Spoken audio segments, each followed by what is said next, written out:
Finalmente, ahora solo falta que ella estire la pata y todo será nuestro. Esas palabras resonaron en mi cabeza como un disparo en medio de la noche. No fueron dichas en voz baja, no fueron susurradas con culpa, fueron gritadas con tequila en mano, con risas, con una celebración que jamás debió existir.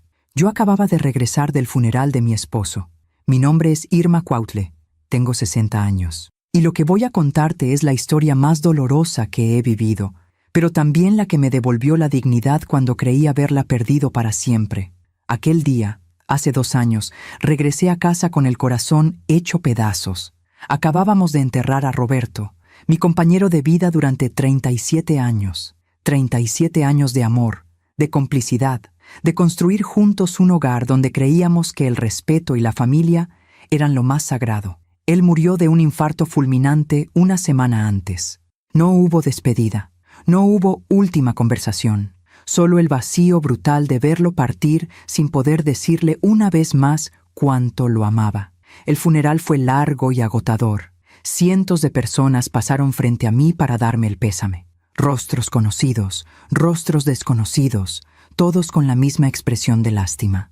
Yo quería desaparecer, quería que la tierra me tragara junto con él. Pero ahí estaba, de pie, sosteniendo la fotografía de Roberto entre mis manos temblorosas, tratando de no derrumbarme frente a todos. Mi hijo Caleb estuvo a mi lado durante toda la ceremonia, o eso creí. Él tiene 32 años, es mi único hijo, el fruto del amor entre Roberto y yo. Lo criamos con todo el cariño del mundo. Le dimos educación, valores, oportunidades que nosotros nunca tuvimos. Roberto trabajó como ingeniero civil durante toda su vida. Yo fui maestra de primaria por más de 30 años. Nunca fuimos millonarios, pero construimos un patrimonio digno. Una casa amplia en una colonia respetable de Puebla. 2 propiedades que rentábamos, ahorros que guardamos con esfuerzo, y un pequeño negocio de materiales de construcción que Roberto manejaba con tanto orgullo. Caleb estudió administración de empresas. Conoció a Eliette en la universidad. Ella era una chica que aparentaba ser educada, de buena familia, siempre sonriendo. Yo quería creer que era sincera, que amaba a mi hijo de verdad. Se casaron hace 5 años. Roberto estaba tan feliz ese día. Recuerdo que bailó conmigo en la boda y me dijo al oído: «Ahora sí, mi amor, ya podemos descansar tranquilos. Nuestro hijo encontró a su compañera de vida». Qué equivocados estábamos. Después del funeral, yo solo quería llegar a casa, encerrarme en mi habitación y llorar sin que nadie me viera. El trayecto desde el panteón hasta la casa fue eterno. Iba en el asiento trasero del auto, mirando por la ventana sin ver realmente nada. Las calles de Puebla pasaban frente a mí como una película borrosa. Caleb manejaba. Eliette iba a su lado en el asiento del copiloto. Ninguno de los dos me dirigió la palabra durante todo el camino. Cuando llegamos, abrí la puerta de la casa con las llaves que siempre cargaba en mi bolso. Era una casa grande, de 2 pisos, con un patio central lleno de macetas con flores que Roberto cuidaba con tanto amor. Geranios rojos, gardenias blancas, bugambilias fucsias que trepaban por las paredes. Él decía que las plantas eran como las personas. Necesitaban agua, sol y paciencia para crecer. Ahora esas plantas me miraban en silencio, esperando unas manos que ya no volverían. Entré despacio. Mis piernas apenas me sostenían. El cansancio emocional era peor que cualquier cansancio físico. Dejé mi bolso sobre la mesa de la entrada. Quité mis zapatos negros porque me lastimaban los pies. Di unos pasos hacia la escalera que llevaba al 2.º piso, donde estaba mi habitación. Y entonces lo escuché. Risas, risas fuertes, descontroladas, que venían de la sala. Me detuve en seco. Por un momento pensé que estaba alucinando. ¿Cómo podía haber risas en mi casa el mismo día que acabábamos de enterrar a Roberto? Me asomé con cuidado desde el pasillo. Desde ahí podía ver la sala sin ser vista. Caleb y Eliette estaban sentados en el sofá. Entre ellos había una botella de tequila abierta y 2 caballitos llenos. Estaban brindando. Chocaron los vasitos con fuerza, derramando un poco del líquido sobre la mesa de centro. ¡Finalmente!, gritó Caleb, levantando su caballito en el aire. «Ahora solo falta que ella estire la pata y todo será nuestro». Eliette soltó una carcajada tan fuerte que resonó por toda la casa. «Ya no veo la hora», dijo ella, limpiándose una lágrima de risa con el dorso de la mano. «Imagínate, Caleb, las propiedades, las rentas, el negocio, todo. Ya me cansé de fingir que me importa. Caleb se rió con ella. Se rió con ganas, como si acabara de escuchar el mejor chiste del mundo. Mi papá siempre fue un tonto sentimental, dijo Caleb tomando otro trago. Todo lo quería dejar bien protegido para mi mamá, pero ella no sabe ni cómo administrar nada. En cuanto se muera, nosotros vendemos todo y nos vamos a vivir como reyes. Elliot asintió con entusiasmo. Ya hablé con un primo que es notario. Dice que si ella no hace testamento, tú heredas todo automáticamente como hijo único. Solo es cuestión de tiempo. Yo me quedé paralizada detrás de la pared. Sentí que el piso se abría bajo mis pies. Sentí que el aire se me iba de los pulmones. No podía creer lo que estaba escuchando. Mi hijo, mi único hijo, el hijo que cargué en mi vientre, el hijo al que amamanté, el hijo al que velé noches enteras cuando tenía fiebre, el hijo por el que Roberto y yo trabajamos hasta el cansancio para darle todo lo que necesitaba. Ese hijo estaba brindando por mi muerte. No grité, no lloré, no bajé corriendo para enfrentarlos. Algo dentro de mí se congeló en ese momento. Subí las escaleras con pasos lentos, casi sin hacer ruido. Entré a mi habitación, cerré la puerta con llave, me senté en la orilla de la cama, y ahí, en el silencio de mi cuarto, con la fotografía de Roberto sobre el buró mirándome fija, tomé una decisión. A veces confiamos demasiado en quien no debemos. ¿Tú también te has decepcionado de alguien que amabas? Cuéntame tu historia en los comentarios, quiero leerte. A la mañana siguiente, cuando el sol apenas comenzaba a entrar por la ventana de mi habitación, tomé mi teléfono celular. Busqué entre mis contactos el número del licenciado Héctor Salinas, el abogado de confianza que nos había ayudado a Roberto y a mí durante años. Él redactó nuestros testamentos. Él conocía cada detalle de nuestro patrimonio. Marqué. Esperé 3 tonos. «Bueno», contestó con voz adormilada. «Licenciado, soy Irma Cuautle», dije con voz firme. «Necesito verlo hoy mismo. Es urgente». Hubo un silencio al otro lado de la línea. «Doña Irma, mis condolencias. Supe lo de don Roberto. Lamento mucho su pérdida». «Gracias, licenciado, pero necesito que me reciba hoy. Es muy importante». «Por supuesto. ¿A qué hora le viene bien?» «A las 10 de la mañana. Ahí estaré, doña Irma». Colgué. Respiré hondo. Bajé a la cocina. Caleb y Elliot todavía dormían en el cuarto de visitas. La botella de tequila vacía seguía sobre la mesa de la sala. Me preparé un café con leche, me senté frente a la ventana y esperé a que dieran las 9 para salir rumbo al despacho del licenciado. Lo que hice ese día en aquel despacho, mi hijo jamás lo imaginó. Pero esa parte de la historia te la contaré después, porque todo lo que sucedió después de esa llamada cambió mi vida para siempre. Antes de contarte lo que pasó en aquel despacho, necesito que entiendas quién era Roberto para mí, porque sin entender eso, no podrás comprender el tamaño del dolor que sentí al escuchar a mi hijo celebrar su muerte. Roberto y yo nos conocimos cuando yo tenía 23 años. Él tenía 25. Fue en una fiesta de fin de año organizada por una amiga en común. Yo acababa de terminar mi carrera de maestra normalista.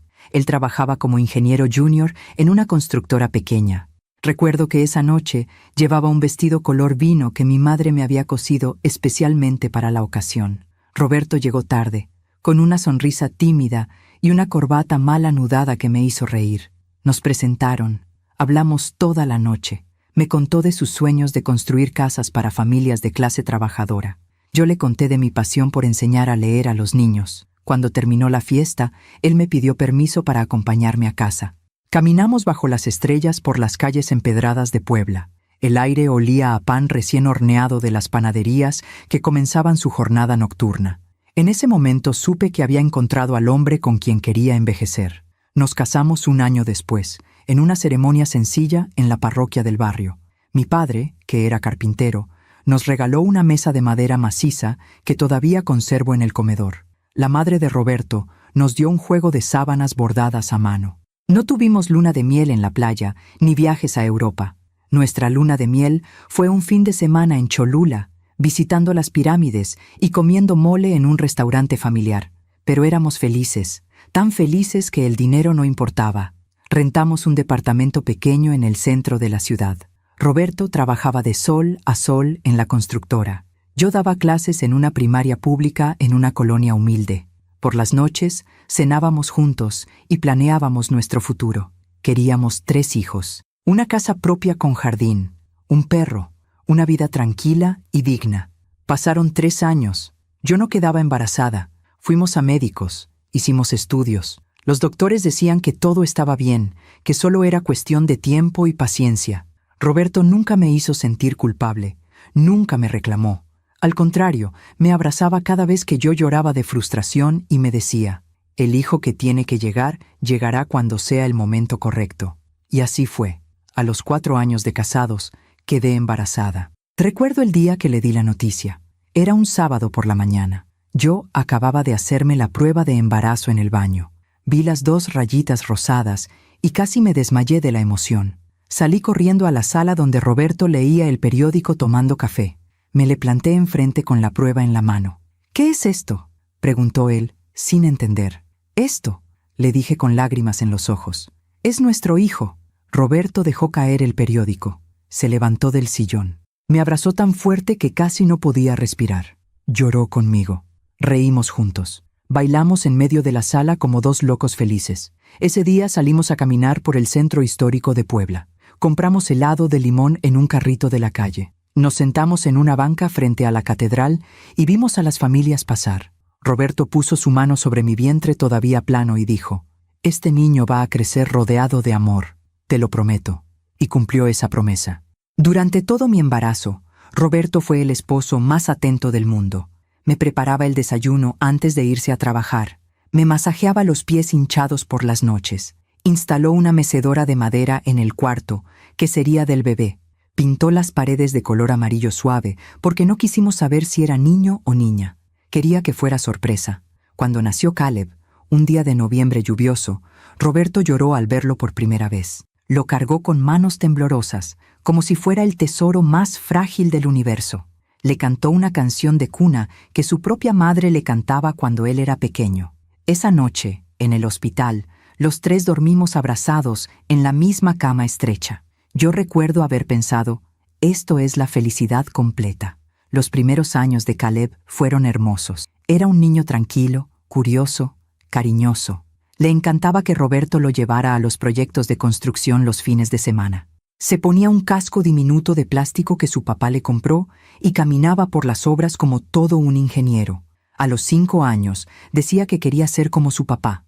A los 7 construyó una casita de cartón en el patio y nos invitó a tomarle una fotografía frente a ella. Esa fotografía todavía la tengo. Está en un marco sobre mi buró. Los 3 sonriendo.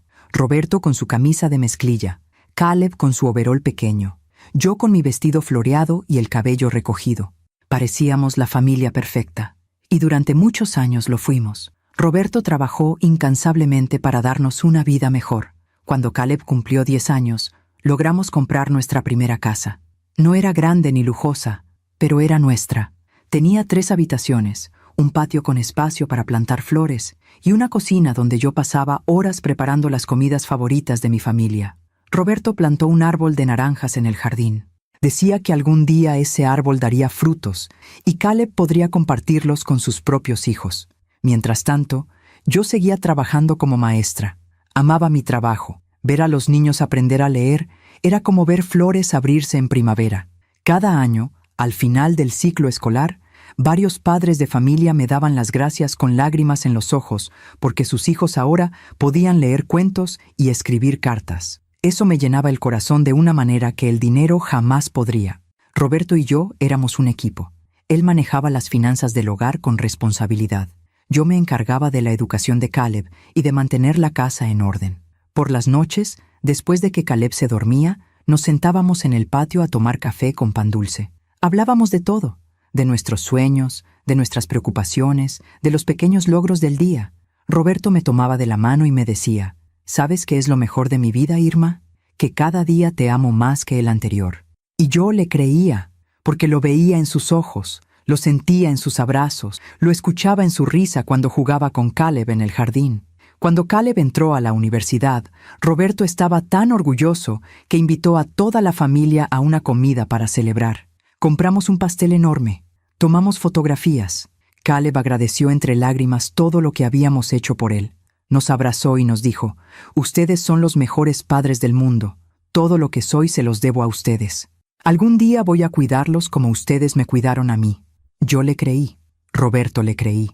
Los dos le creímos, pero las palabras a veces se las lleva el viento. Cuando Caleb conoció a Elliot en la universidad, al principio todo parecía normal.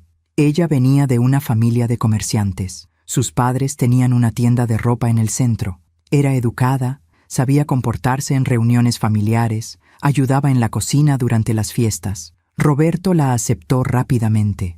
Yo tenía algunas reservas, pero no quise ser la suegra tóxica que desconfía de la nuera. Pensé que solo eran nervios míos. Se casaron cuando Caleb tenía 27 años y Elliot 24. La boda fue bonita.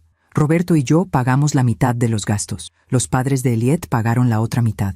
Bailamos, comimos, brindamos por la felicidad de la nueva pareja. Roberto dio un discurso emotivo donde le dijo a Caleb: «Hijo, ahora tienes tu propia familia. Cuídala como yo cuidé a tu madre. Ama con todo el corazón y nunca olvides de dónde vienes». Caleb asintió con lágrimas en los ojos. Abrazó a su padre. Elliot sonreía radiante con su vestido blanco. Después de la boda, Caleb y Elliot se mudaron a un departamento que rentaban cerca de la casa de los padres de ella. Venían a visitarnos cada domingo. Yo preparaba pozole o mole, los platillos favoritos de Caleb. Roberto y él hablaban de negocios. Roberto quería enseñarle todo sobre el manejo del negocio de materiales de construcción que había montado años atrás. Quería que Caleb lo heredara algún día y lo hiciera crecer. Pero con el tiempo, noté cambios pequeños. Caleb comenzó a llegar tarde a las comidas dominicales. Elliot dejó de ayudarme en la cocina. Se quedaba en la sala revisando su teléfono. Cuando yo intentaba platicar con ella, sus respuestas eran cortas, casi molestas. Caleb empezó a hacer preguntas extrañas sobre el testamento de Roberto, sobre las propiedades que teníamos, sobre cuánto dinero había en las cuentas bancarias. Roberto lo notó también.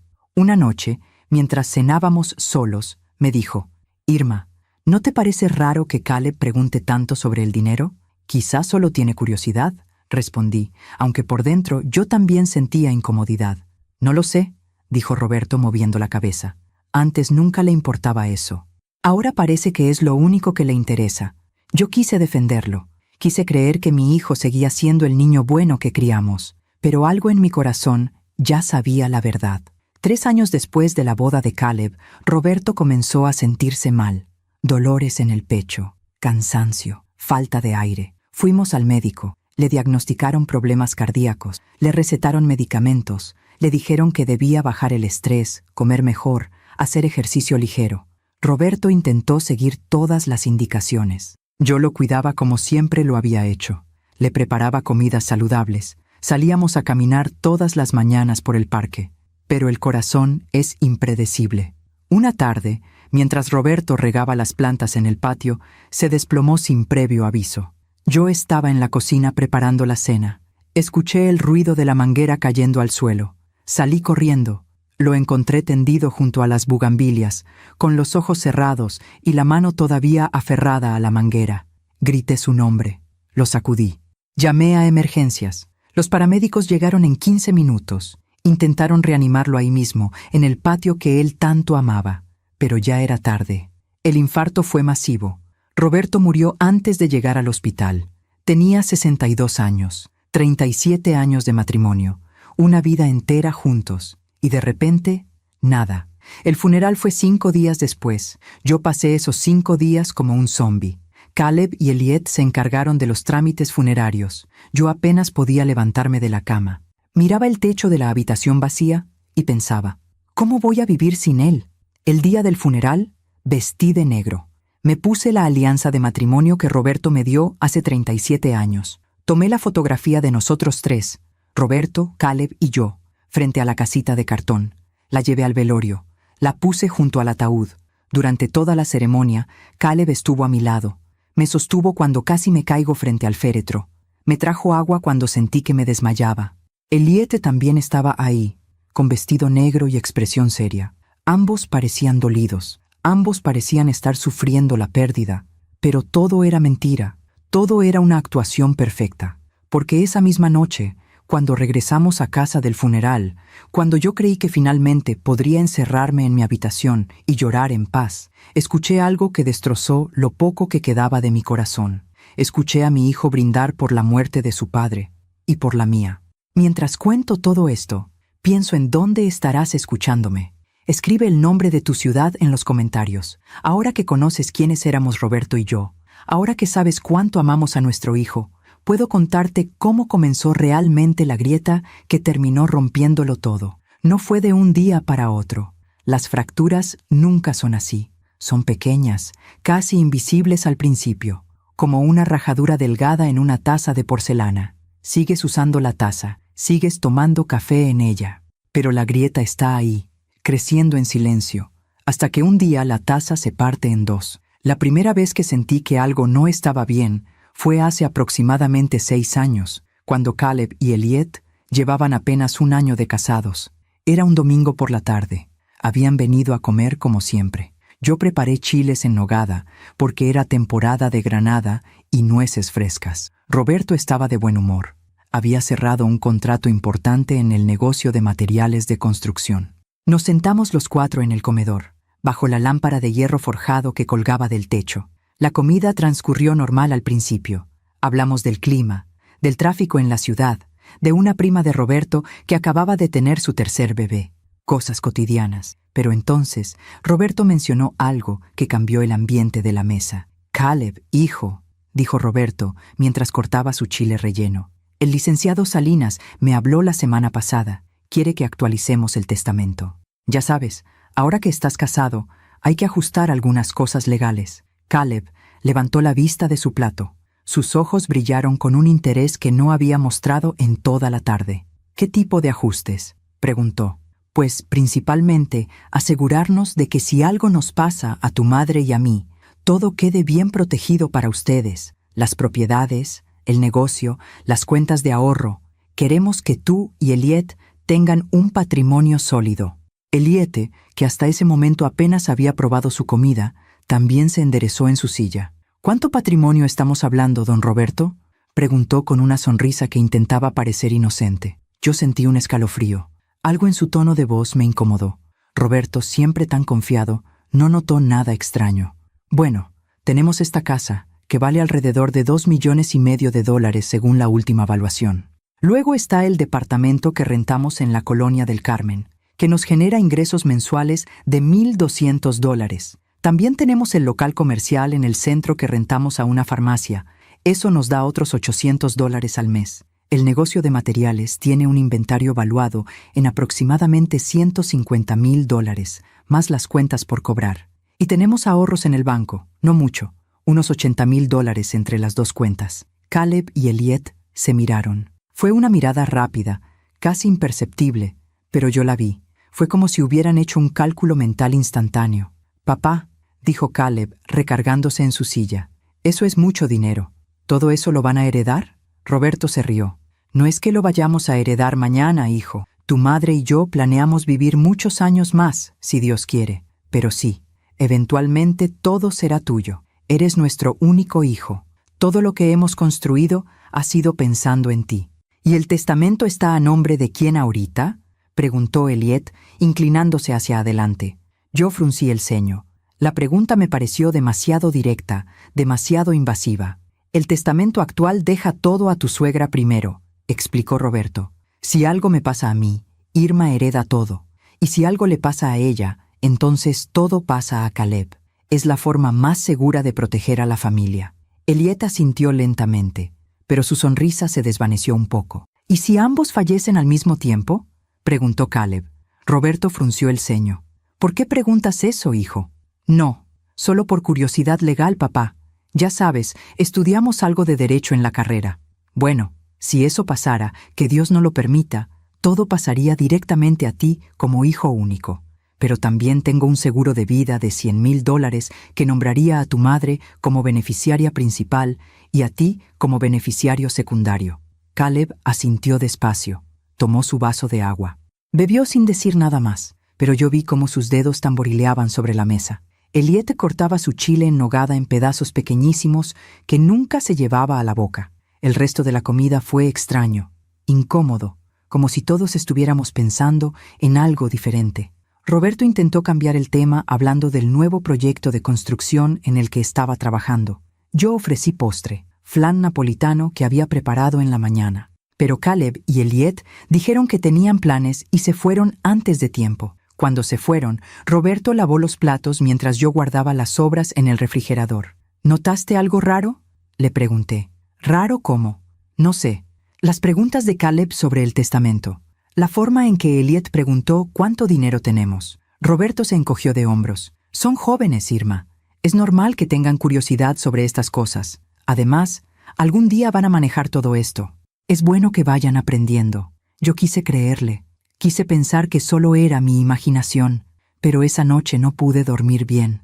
Me quedé mirando el techo, escuchando la respiración tranquila de Roberto a mi lado, pensando en la mirada que Caleb y Elliot intercambiaron en la mesa. Las semanas siguientes, Caleb comenzó a preguntar más sobre el negocio.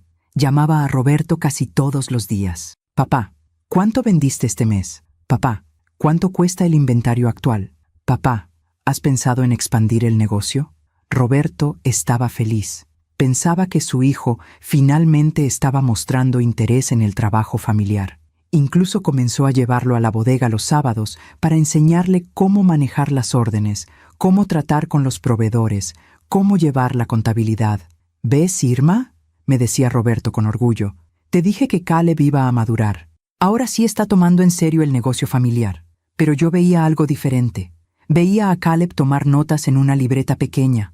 Veía a Elliot esperándolo en el auto afuera de la bodega, revisando papeles. Veía cómo Caleb le tomaba fotografías con su celular a los documentos contables cuando Roberto se distraía atendiendo a un cliente. Un día, encontré esa libreta olvidada en la sala de nuestra casa. Caleb había venido a visitarnos y la dejó sobre la mesa de centro. Yo la vi ahí, cerrada, con una liga elástica rodeándola. Me quedé mirándola durante varios minutos. Sabía que no debía abrirla. Sabía que eso violaba la privacidad de mi hijo. Pero algo más fuerte que mi ética me empujó a hacerlo. Quité la liga. Abrí la primera página. Ahí, con la letra clara de Caleb, había una lista. Patrimonio familiar total. Aprox. $2,780,000. Casa principal. $2,500,000. Depto. Rentado. $180,000. Renta mensual. $1,200. Local comercial. $150,000. Renta mensual. $800. Negocio materiales, $150,000, ahorros bancarios, $80,000, seguro de vida papá, $100,000. Debajo de la lista había una nota escrita en tinta roja. Pendiente, revisar si mamá puede ser removida como beneficiaria principal, consultar con notario. Se me cayó la libreta de las manos, sentí que las piernas me temblaban. Me senté en el sofá intentando procesar lo que acababa de leer. Mi hijo estaba calculando el patrimonio familiar. Mi hijo estaba considerando removerme como beneficiaria. ¿Por qué? ¿Acaso creía que yo iba a robarle su herencia? ¿Acaso no confiaba en mí, su propia madre, que lo llevé en mi vientre y lo crié con todo mi amor? Cerré la libreta rápidamente cuando escuché la puerta abrirse.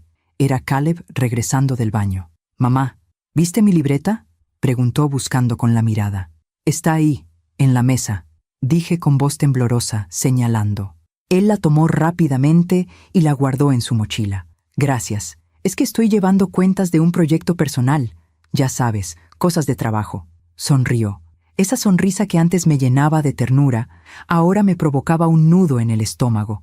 Después de ese día, intenté hablar con Roberto sobre lo que había visto, pero cada vez que sacaba el tema, él me tranquilizaba. «Irma, estás exagerando. Caleb solo está siendo organizado. Es bueno que conozca las finanzas familiares. Así cuando nosotros faltemos, no tendrá problemas legales». Pero Roberto, él escribió algo sobre removerme como beneficiaria. Seguro lo malinterpretaste. O quizá es solo un ejercicio hipotético que le dejaron en algún curso. No le des tantas vueltas, mi amor. Roberto siempre veía lo mejor en las personas, especialmente en su hijo. Era una de las cosas que más amaba de él, su capacidad de confiar. Pero a veces, la confianza ciega puede ser peligrosa. Los meses siguientes, las visitas de Caleb y Elliot se volvieron más frecuentes, pero algo había cambiado. Ya no venían solo a comer, venían con preguntas. «Papá, ¿has pensado en vender el local del centro? Está en una zona que se está poniendo peligrosa». «Mamá, ¿no crees que esta casa es muy grande para ustedes dos solos? Podrían vender y comprarse algo más pequeño, más manejable». Don Roberto Mi primo, que es notario, me comentó que muchas parejas de su edad están simplificando sus patrimonios para evitar problemas de impuestos. ¿Han considerado eso? Cada sugerencia venía envuelta en preocupación, en lógica aparente, en cariño fingido. Pero yo comenzaba a ver el patrón. Cada sugerencia implicaba liquidar activos, vender propiedades, convertir todo en efectivo. ¿Para qué? ¿Para que cuando nosotros muriéramos fuera más fácil repartir el dinero? Una tarde, Roberto y yo estábamos regando juntos las plantas del patio. Él cargaba la manguera. Yo podaba las hojas secas de las gardenias. El sol comenzaba a ocultarse detrás de las montañas, tiñendo el cielo de naranjas y rosas. Roberto, le dije sin mirarlo, tengo miedo. ¿Miedo de qué, mi amor? Miedo de que Caleb ya no nos quiera como antes. Miedo de que solo le interesemos por el dinero. Roberto dejó la manguera en el suelo. Se acercó a mí. Me tomó de las manos. Sus manos ásperas de tanto trabajar, pero cálidas y firmes. Irma, escúchame bien. Caleb es nuestro hijo. Lo criamos con valores. Sí, está pasando por una etapa donde el dinero le interesa más de lo que debería. Pero eso se le va a pasar. Es joven. Está casado con una mujer que viene de una familia donde el dinero es importante. Pero en el fondo, él sigue siendo nuestro niño. Quise creerle. Me aferré a esas palabras como náufrago a una tabla en medio del océano. Pero la grieta ya estaba ahí, y siguió creciendo. Aún me pregunto si hice lo correcto al no confrontar a Caleb en ese momento. ¿Y tú? ¿Qué habrías hecho en mi lugar? Hay algo doloroso en darse cuenta de que la persona que amas te está utilizando. Pero hay algo aún más doloroso. Darte cuenta y decidir no hacer nada. Decidir callar. Decidir sonreír. Decidir seguir fingiendo que todo está bien, porque enfrentar la verdad duele demasiado. Eso fue lo que hice durante los siguientes 2 años. Me convertí en experta en ignorar las señales, en justificar lo injustificable, en inventar excusas para cada comportamiento extraño de Caleb y Elliot, porque admitir que mi hijo se había convertido en alguien que yo no reconocía era como admitir que había fallado como madre. Y eso era algo que mi corazón no estaba listo para aceptar. Después de encontrar aquella libreta con las anotaciones sobre nuestro patrimonio, intenté convencerme de que Roberto tenía razón, que solo era organización, que solo era curiosidad legítima de un hijo que algún día heredaría el negocio familiar. Pero cada domingo que venían a comer, yo observaba con más atención. Y cada domingo descubría algo nuevo que me inquietaba. Elliot había dejado de mirarme a los ojos. Cuando yo le hablaba, ella respondía viendo su teléfono o mirando hacia otro lado. Sus respuestas eran monosílabos. Sí, no, tal vez, quién sabe.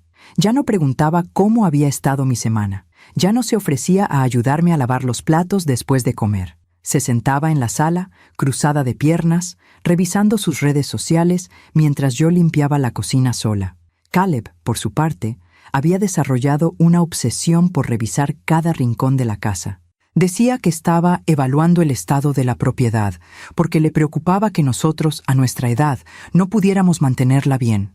Revisaba las tuberías del baño, inspeccionaba las paredes buscando grietas, subía al techo a verificar las tejas. «Papá, estas tejas ya están muy viejas», decía. «Van a empezar a filtrarse cuando lleguen las lluvias. Necesitan cambiarlas. Mamá, el tinaco tiene sarro. Deberían limpiarlo o van a tener problemas de salud. Esta puerta está desnivelada. El marco de madera se está pudriendo por la humedad». Cada observación venía acompañada de un presupuesto aproximado. $100 aquí, $300 allá. Al final de cada visita, Caleb sumaba mentalmente todos los daños que había encontrado. «En serio, papá, esta casa necesita como $5,000 de mantenimiento urgente. No pueden seguir viviendo así. Es peligroso a su edad». Roberto, siempre práctico, tomaba nota de las observaciones. A veces contrataba a algún albañil para hacer las reparaciones menores. Otras veces lo hacía él mismo durante los fines de semana. Yo lo veía trabajar bajo el sol, sudando, con sus 61 años a cuestas, intentando demostrarle a su hijo que todavía era capaz de cuidar su propia casa. Una tarde, mientras Roberto reparaba una gotera en el baño, se mareó. Tuve que ayudarlo a sentarse en el borde de la tina. Su rostro estaba pálido, respiraba con dificultad. «Roberto, ya no tienes 20 años», le dije con preocupación. «Deja que contratemos a alguien para estas cosas. No, Irma. Si contrato a alguien, Caleb va a pensar que ya no puedo cuidar de mi familia. Va a pensar que estoy viejo e inútil. Pero mi amor, tú no tienes nada que demostrarle a nadie. Sí tengo. Tengo que demostrarle que su padre todavía es fuerte, que todavía puede proteger lo que hemos construido. Me partió el corazón ver a Roberto así, intentando ganar la aprobación de un hijo que ya solo lo veía como un obstáculo entre él y una herencia.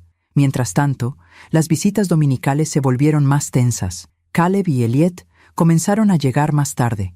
Primero 15 minutos de retraso, luego media hora, luego una hora completa. Yo preparaba la comida desde temprano.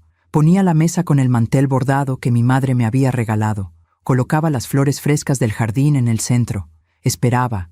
La comida se enfriaba. Roberto revisaba su reloj cada 5 minutos. Yo llamaba al celular de Caleb. No contestaba. Enviaba mensajes. Me dejaban en visto. Cuando finalmente llegaban, no había disculpas. Solo un saludo apresurado y directo a la mesa. ¿Por qué tan tarde?, preguntaba Roberto, intentando no sonar molesto. «Ay, papá, el tráfico estaba horrible», respondía Caleb sin mirarlo. «¿Y por qué no contestaban el teléfono?» «No escuché que sonara», decía Elliot, encogiéndose de hombros. Yo calentaba la comida en el microondas, servía los platos, sonreía como si nada hubiera pasado, como si no me doliera que mi hijo llegara tarde a la comida que yo había preparado con tanto cariño, como si no me importara que mi nuera me tratara con indiferencia total. Me había convertido en una sombra en mi propia casa, en una presencia que se disculpaba por existir. Un domingo, después de que llegaran con 1 hora y media de retraso, yo estaba sirviendo el pozole cuando Caleb soltó una bomba inesperada. «Papá, mamá, Elliot y yo hemos estado pensando algo importante». Roberto levantó la vista de su plato. «¿Qué cosa, hijo?» «Queremos proponerles que nos vengan a vivir con nosotros». Me quedé paralizada con el cucharón en la mano. «¿Vivir con ustedes?», preguntó Roberto confundido. «¿Por qué?». «Bueno, ya están mayores. Esta casa es muy grande. Requiere mucho mantenimiento. Ustedes dos solos aquí. No sé, nos preocupa que algo les pase y no haya nadie cerca para ayudarlos». Elliot asintió con una sonrisa que no llegaba a sus ojos. «Exacto. Nosotros rentamos un departamento de 2 habitaciones. Está más pequeño, más manejable. Ustedes podrían quedarse en la segunda habitación, y esta casa podrían rentarla completa. Así tendrían ingresos extras y estarían más seguros con nosotros». Roberto frunció el ceño. «Pero hijo, nosotros estamos bien aquí. Esta es nuestra casa. La construimos con tanto esfuerzo. Aquí están nuestros recuerdos, nuestras cosas. Papá, no se trata de recuerdos, se trata de ser prácticos. Mira todo lo que necesita repararse. Los gastos están aumentando. La edad de ustedes también. ¿Qué pasa si mamá se cae por las escaleras y no hay nadie? ¿Qué pasa si a ti te da otro problema del corazón y estás solo?» Yo intervine por primera vez. «Caleb, tu padre y yo no estamos solos. Tenemos vecinos, tenemos amigos, tenemos nuestros teléfonos, y además no estamos tan viejos como crees». Elliot me miró con una expresión de fastidio.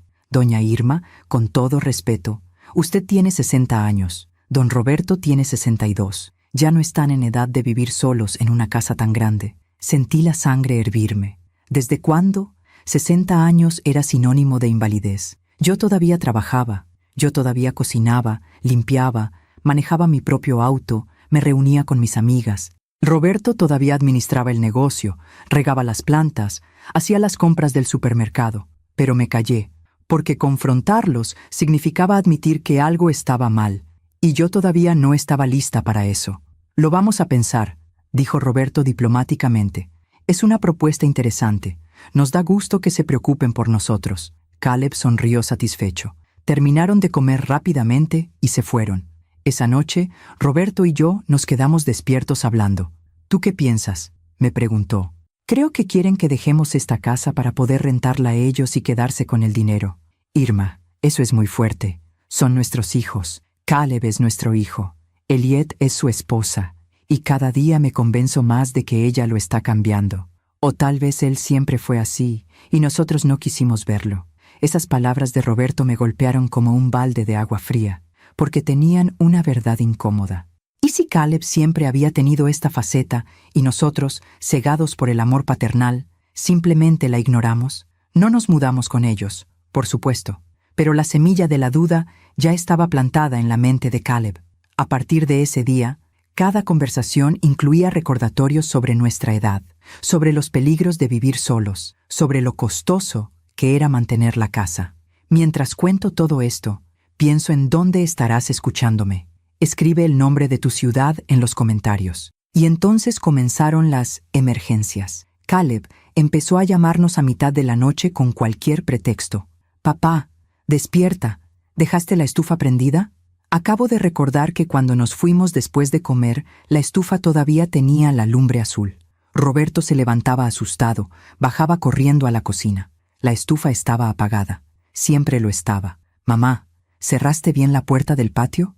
Me dio miedo que algún ladrón entre por ahí». Yo me levantaba a revisar. La puerta estaba cerrada con llave, como siempre. Eran llamadas diseñadas para desestabilizarnos, para hacernos sentir inseguros en nuestra propia casa, para que comenzáramos a dudar de nuestra capacidad mental. Y funcionó. Roberto empezó a poner alarmas en su teléfono para recordar apagar la estufa. Yo empecé a revisar 3 veces cada puerta y ventana antes de dormir. Nos estábamos volviendo paranoicos en nuestra propia casa. Un día, Roberto me confesó algo mientras desayunábamos. «Irma, anoche soñé que me moría y tú te quedabas sola sin saber cómo manejar el dinero». Me desperté angustiado. «Roberto, yo sé cómo manejar el dinero. He trabajado toda mi vida. Lo sé, mi amor, pero Caleb tiene razón en algo. Si algo me pasa, vas a necesitar ayuda con el negocio, con las propiedades. Todo eso es complicado. Tenemos al licenciado Salinas. Él nos ha ayudado siempre». «Sí, pero Caleb es nuestro hijo. Él debería ser quien te apoye». Ahí estaba otra vez. La confianza ciega de Roberto en nuestro hijo. A pesar de todas las señales, a pesar de todas las banderas rojas, él seguía creyendo que Caleb nos cuidaría cuando fuera necesario. Yo ya no estaba tan segura. Los últimos 6 meses antes de la muerte de Roberto fueron extraños. Caleb y Elliot habían reducido sus visitas a 1 vez al mes. Cuando venían, se quedaban apenas 1 hora. Comían rápido. Hacían preguntas sobre el estado de salud de Roberto, sobre sus medicamentos para el corazón, sobre cuánto estaba visitando al cardiólogo. «¿Estás tomando todos tus medicamentos, papá? ¿Has tenido más dolores en el pecho? El doctor dijo cuánto tiempo más». Elliot se calló a media pregunta al darse cuenta de lo que estaba a punto de decir. Roberto no notaba nada, pero yo sí. Yo notaba cada palabra, cada gesto, cada mirada cómplice entre Caleb y Elliot. Estaban esperando que Roberto empeorara, esperando que el corazón de Roberto finalmente fallara. Y cuando finalmente falló, cuando Roberto se desplomó en el patio junto a sus plantas amadas, cuando los paramédicos me dijeron que no había nada que hacer, yo pensé que lo peor ya había pasado. Pero estaba equivocada. Lo peor todavía estaba por llegar. Porque esa noche, la noche del funeral, cuando regresé a casa con el corazón destrozado, escuché algo que me hizo entender que no había perdido solo a mi esposo, también había perdido a mi hijo. O tal vez nunca lo tuve realmente. El funeral de Roberto fue un viernes lluvioso de octubre. El cielo estaba gris, casi negro, como si la naturaleza misma estuviera de luto. Las gotas de lluvia golpeaban el techo de la capilla con un sonido constante que se mezclaba con el llanto de las personas que nos acompañaban. Había más de 200 personas, compañeros de trabajo de Roberto, clientes del negocio, vecinos de toda la vida, maestras de la escuela donde yo trabajé durante 30 años, familiares lejanos que hacía años no veíamos. Todos pasaban frente a mí para darme el pésame, todos con las mismas palabras. «Lo siento mucho. Era un gran hombre. Está en un lugar mejor ahora». Yo asentía mecánicamente. Estrechaba manos, recibía abrazos, pero estaba vacía por dentro, como una cáscara hueca de lo que solía ser Irma Cuautle. Caleb estuvo a mi lado durante toda la ceremonia. Vestía un traje negro que yo nunca le había visto. Elliot llevaba un vestido oscuro y tacones altos que repiqueteaban contra el piso de mármol cada vez que caminaba. Los dos parecían compungidos. Caleb tenía los ojos rojos. Elliot se secaba lágrimas con un pañuelo de papel. Yo quería creer que eran lágrimas reales. Quería creer que mi hijo realmente estaba sufriendo la muerte de su padre. Pero algo en mi interior me susurraba que todo era actuación, una actuación perfecta para todas las personas que nos observaban. El sacerdote dio una misa hermosa. Habló sobre la vida eterna, sobre cómo Roberto ahora descansaba en los brazos de Dios, sobre cómo el amor que construimos en esta tierra trasciende la muerte. Yo escuchaba sus palabras y sentía que cada una era una puñalada en el pecho, porque yo no estaba lista para dejarlo ir. No estaba lista para vivir sin él. Cuando llegó el momento de cerrar el ataúd, me derrumbé. Caleb tuvo que sostenerme porque mis piernas no respondían. Elliot trajo una silla para que me sentara. Los presentes murmuraban palabras de consuelo, pero nada de eso aliviaba el dolor que sentía. Era un dolor físico, real, que me oprimía el pecho y me robaba el aire. Después de la misa fuimos al panteón. La lluvia había cesado, pero el cielo seguía nublado. El cementerio estaba lleno de lápidas grises y cruces de piedra. Caminamos por un sendero de grava hasta llegar a la bóveda familiar que Roberto había comprado años atrás. Él siempre fue previsor. Siempre pensó en estos detalles que uno prefiere ignorar. Bajaron el ataúd. El sacerdote dijo las últimas oraciones. Yo lancé un ramo de claveles blancos sobre la caja de madera. Caleb lanzó un puñado de tierra. El sonido de la tierra golpeando la madera resonó en mis oídos como un tambor fúnebre. Y entonces todo terminó. Las personas comenzaron a dispersarse. Algunos se acercaron una última vez para abrazarme. Otros simplemente se fueron en silencio, quizá porque no sabían qué más decir. En 30 minutos el cementerio estaba casi vacío. Caleb me tomó del brazo. «Mamá, vámonos a casa. Ya estuvo suficiente por hoy». Asentí. No tenía fuerzas ni para hablar. El trayecto de regreso fue silencioso. Yo iba en el asiento trasero del auto de Caleb, mirando por la ventana sin ver realmente nada. Las calles de Puebla pasaban borrosas. Los edificios, los árboles, las personas caminando con sus vidas normales, mientras la mía se había detenido por completo. Llegamos a la casa alrededor de las 4 de la tarde.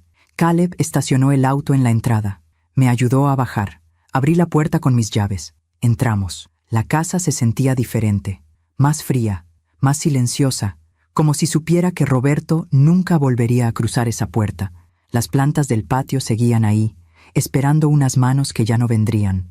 La mecedora del jardín se balanceaba ligeramente con el viento, vacía. «Mamá, ve a descansar», dijo Caleb. «Nosotros nos quedamos un rato para asegurarnos de que estés bien». «Gracias, hijo», murmuré. Subí las escaleras despacio. Cada escalón pesaba toneladas. Entré a mi habitación. Me quité los zapatos negros. Me senté en la orilla de la cama. Miré la fotografía de Roberto sobre el buró. Su sonrisa, sus ojos cálidos, su rostro que ya solo existiría en fotografías y recuerdos. «¿Cómo voy a vivir sin ti?», le pregunté a la fotografía en voz baja. No hubo respuesta. Solo el silencio pesado de la casa vacía. Me recosté sobre la cama sin quitarme el vestido negro. Cerré los ojos. Intenté dormir, pero el sueño no llegaba. En su lugar llegaron los recuerdos. Roberto y yo bailando en nuestra boda.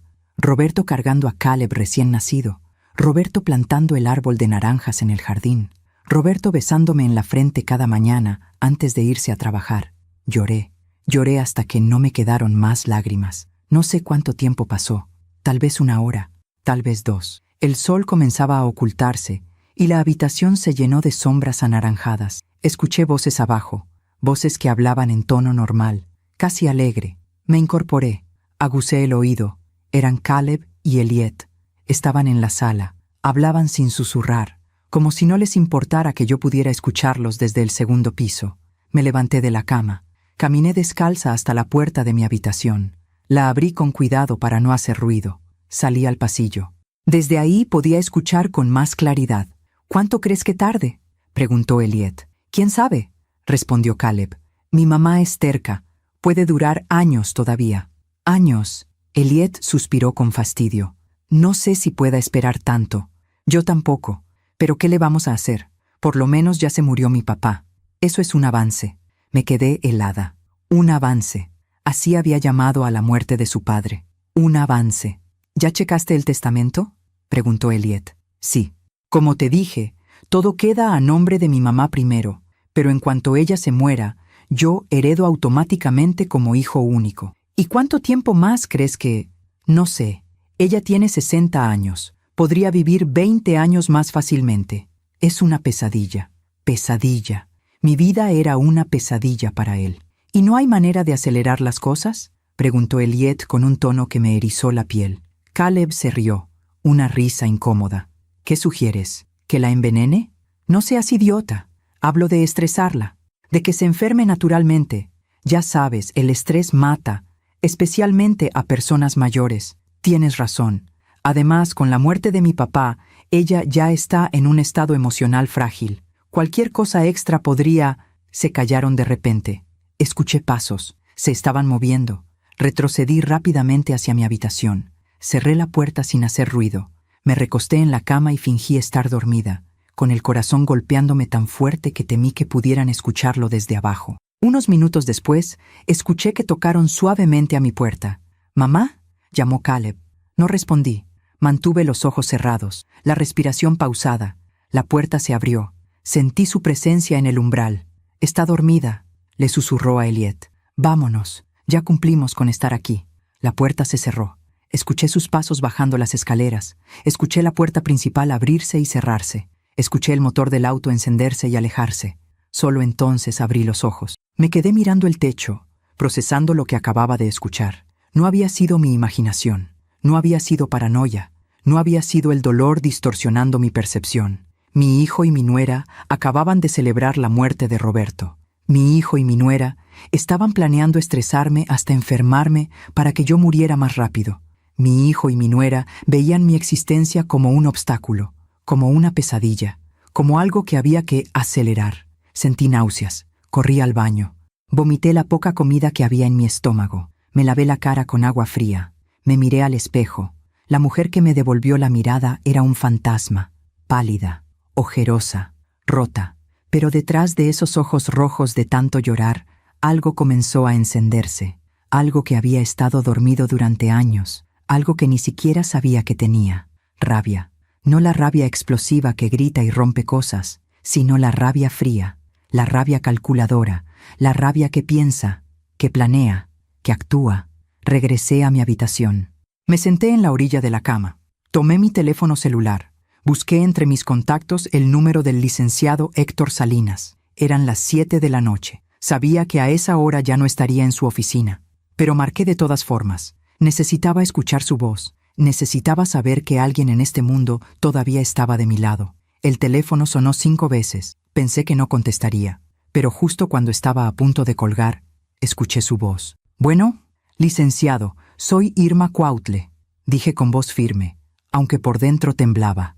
Hubo un silencio al otro lado de la línea. «Doña Irma, mis condolencias. Supe lo de don Roberto. Lamento mucho su pérdida. Quise ir al funeral, pero tenía una audiencia que no pude posponer». «Gracias, licenciado. No se preocupe. Lo entiendo perfectamente. ¿En qué puedo ayudarle? ¿Necesita que revisemos los papeles del testamento? Necesito verlo. Es urgente. Pero no quiero que nadie sepa de esta reunión, especialmente mi hijo». Hubo otro silencio, más largo esta vez. «¿Pasó algo, doña Irma?» «Pasaron muchas cosas, licenciado, pero prefiero hablarlo en persona». «Entiendo. ¿Cuándo le viene bien?», pensé rápidamente. Necesitaba hacerlo pronto, antes de que Caleb y Elliot volvieran, antes de que pudiera arrepentirme, antes de que el miedo me paralizara. «Mañana, por la mañana. ¿Puede recibirme a las 10? «Por supuesto. Ahí la espero en mi oficina». «Gracias, licenciado. Y por favor, si mi hijo llama preguntando por mí o por el testamento, no le diga que voy a ir». «Descuide, doña Irma. La confidencialidad entre abogado y cliente es sagrada». Colgué. Respiré hondo. Miré nuevamente la fotografía de Roberto sobre el buró. «Mi amor», le dije a su imagen, «voy a hacer algo que nunca pensé que haría. Voy a protegerme de nuestro propio hijo. No sé si estoy haciendo lo correcto, pero después de lo que escuché hoy, no me queda otra opción». La fotografía no respondió, pero en mi corazón sentí que Roberto entendía, que me estaba dando su bendición desde donde estuviera. Me acosté esa noche sin cenar, sin cambiarme de ropa, sin lavarme los dientes. Solo me quedé ahí, en la cama que había compartido con Roberto durante 37 años, sintiendo su ausencia como un agujero negro que me tragaba, pero también sintiendo algo nuevo, algo que no había sentido en años: determinación. Porque esa noche entendí algo fundamental. Si yo no me protegía a mí misma, nadie más lo haría. Y si permitía que Caleb y Elliot siguieran con sus planes, terminaría muriendo sola, enferma y traicionada por las únicas personas en quienes había confiado después de Roberto. Eso no iba a pasar. La lluvia comenzó a caer nuevamente en la madrugada. Las gotas golpeaban la ventana de mi habitación con un ritmo constante. Me levanté. Me asomé por la ventana. El patio estaba oscuro. Las plantas de Roberto se mecían con el viento. «Perdóname, hijo», susurré hacia la oscuridad. «Perdóname por lo que voy a hacer, pero tú me dejaste sin opción». Y en ese momento supe que la mujer que había sido durante 60 años, la maestra amable, la esposa sumisa, la madre abnegada, había muerto junto con Roberto, y en su lugar había nacido alguien diferente, alguien que no permitiría ser pisoteada nunca más. Esa noche no dormí. Me quedé despierta mirando el techo, escuchando cada sonido de la casa, el crujir de la madera, el viento golpeando las ventanas, el tic-tac del reloj de pared en el pasillo. Cada ruido me sobresaltaba. Sentía como si la casa misma estuviera procesando la ausencia de Roberto junto conmigo. Alrededor de las 5 de la mañana, cuando el cielo comenzó a aclararse con tonos grises, me levanté de la cama. Me di una ducha larga, dejando que el agua caliente lavara no solo mi cuerpo, sino también la niebla de confusión en mi mente. Me vestí con cuidado, pantalón negro, blusa blanca, el collar de perlas que Roberto me regaló en nuestro aniversario número 20. Quería verme fuerte, digna, no como la viuda rota que había sido ayer. Bajé a la cocina, preparé café. Ni siquiera sabía si podría tomarlo. Mi estómago estaba cerrado, pero el olor familiar me reconfortaba. Me senté frente a la ventana que daba al patio. Las plantas de Roberto se veían tristes, como si también sintieran su ausencia. Los geranios rojos necesitaban agua. Las gardenias tenían hojas amarillentas. El árbol de naranjas que él plantó cuando Caleb era niño tenía frutos maduros que nadie cosecharía. Miré el reloj. Eran las 6:30 de la mañana. Todavía faltaban 3 horas y media para mi cita con el licenciado Salinas. 3 horas y media que se me antojaban eternas. Intenté desayunar. Preparé un huevo revuelto. Calenté tortillas. Pero después del primer bocado, no pude continuar. La comida sabía a cartón.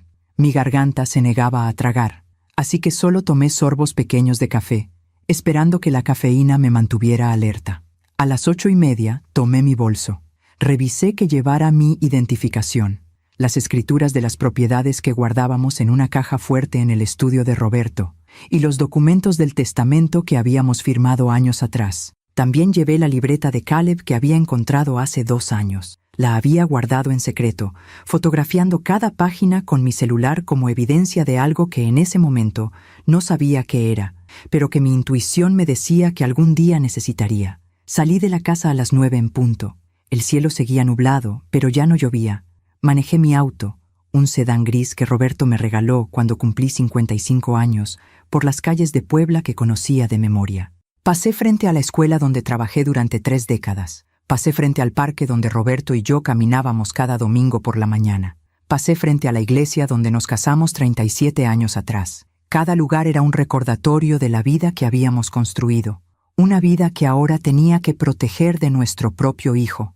El despacho del licenciado Héctor Salinas estaba en el centro histórico, en un edificio colonial de 3 pisos con fachada de cantera.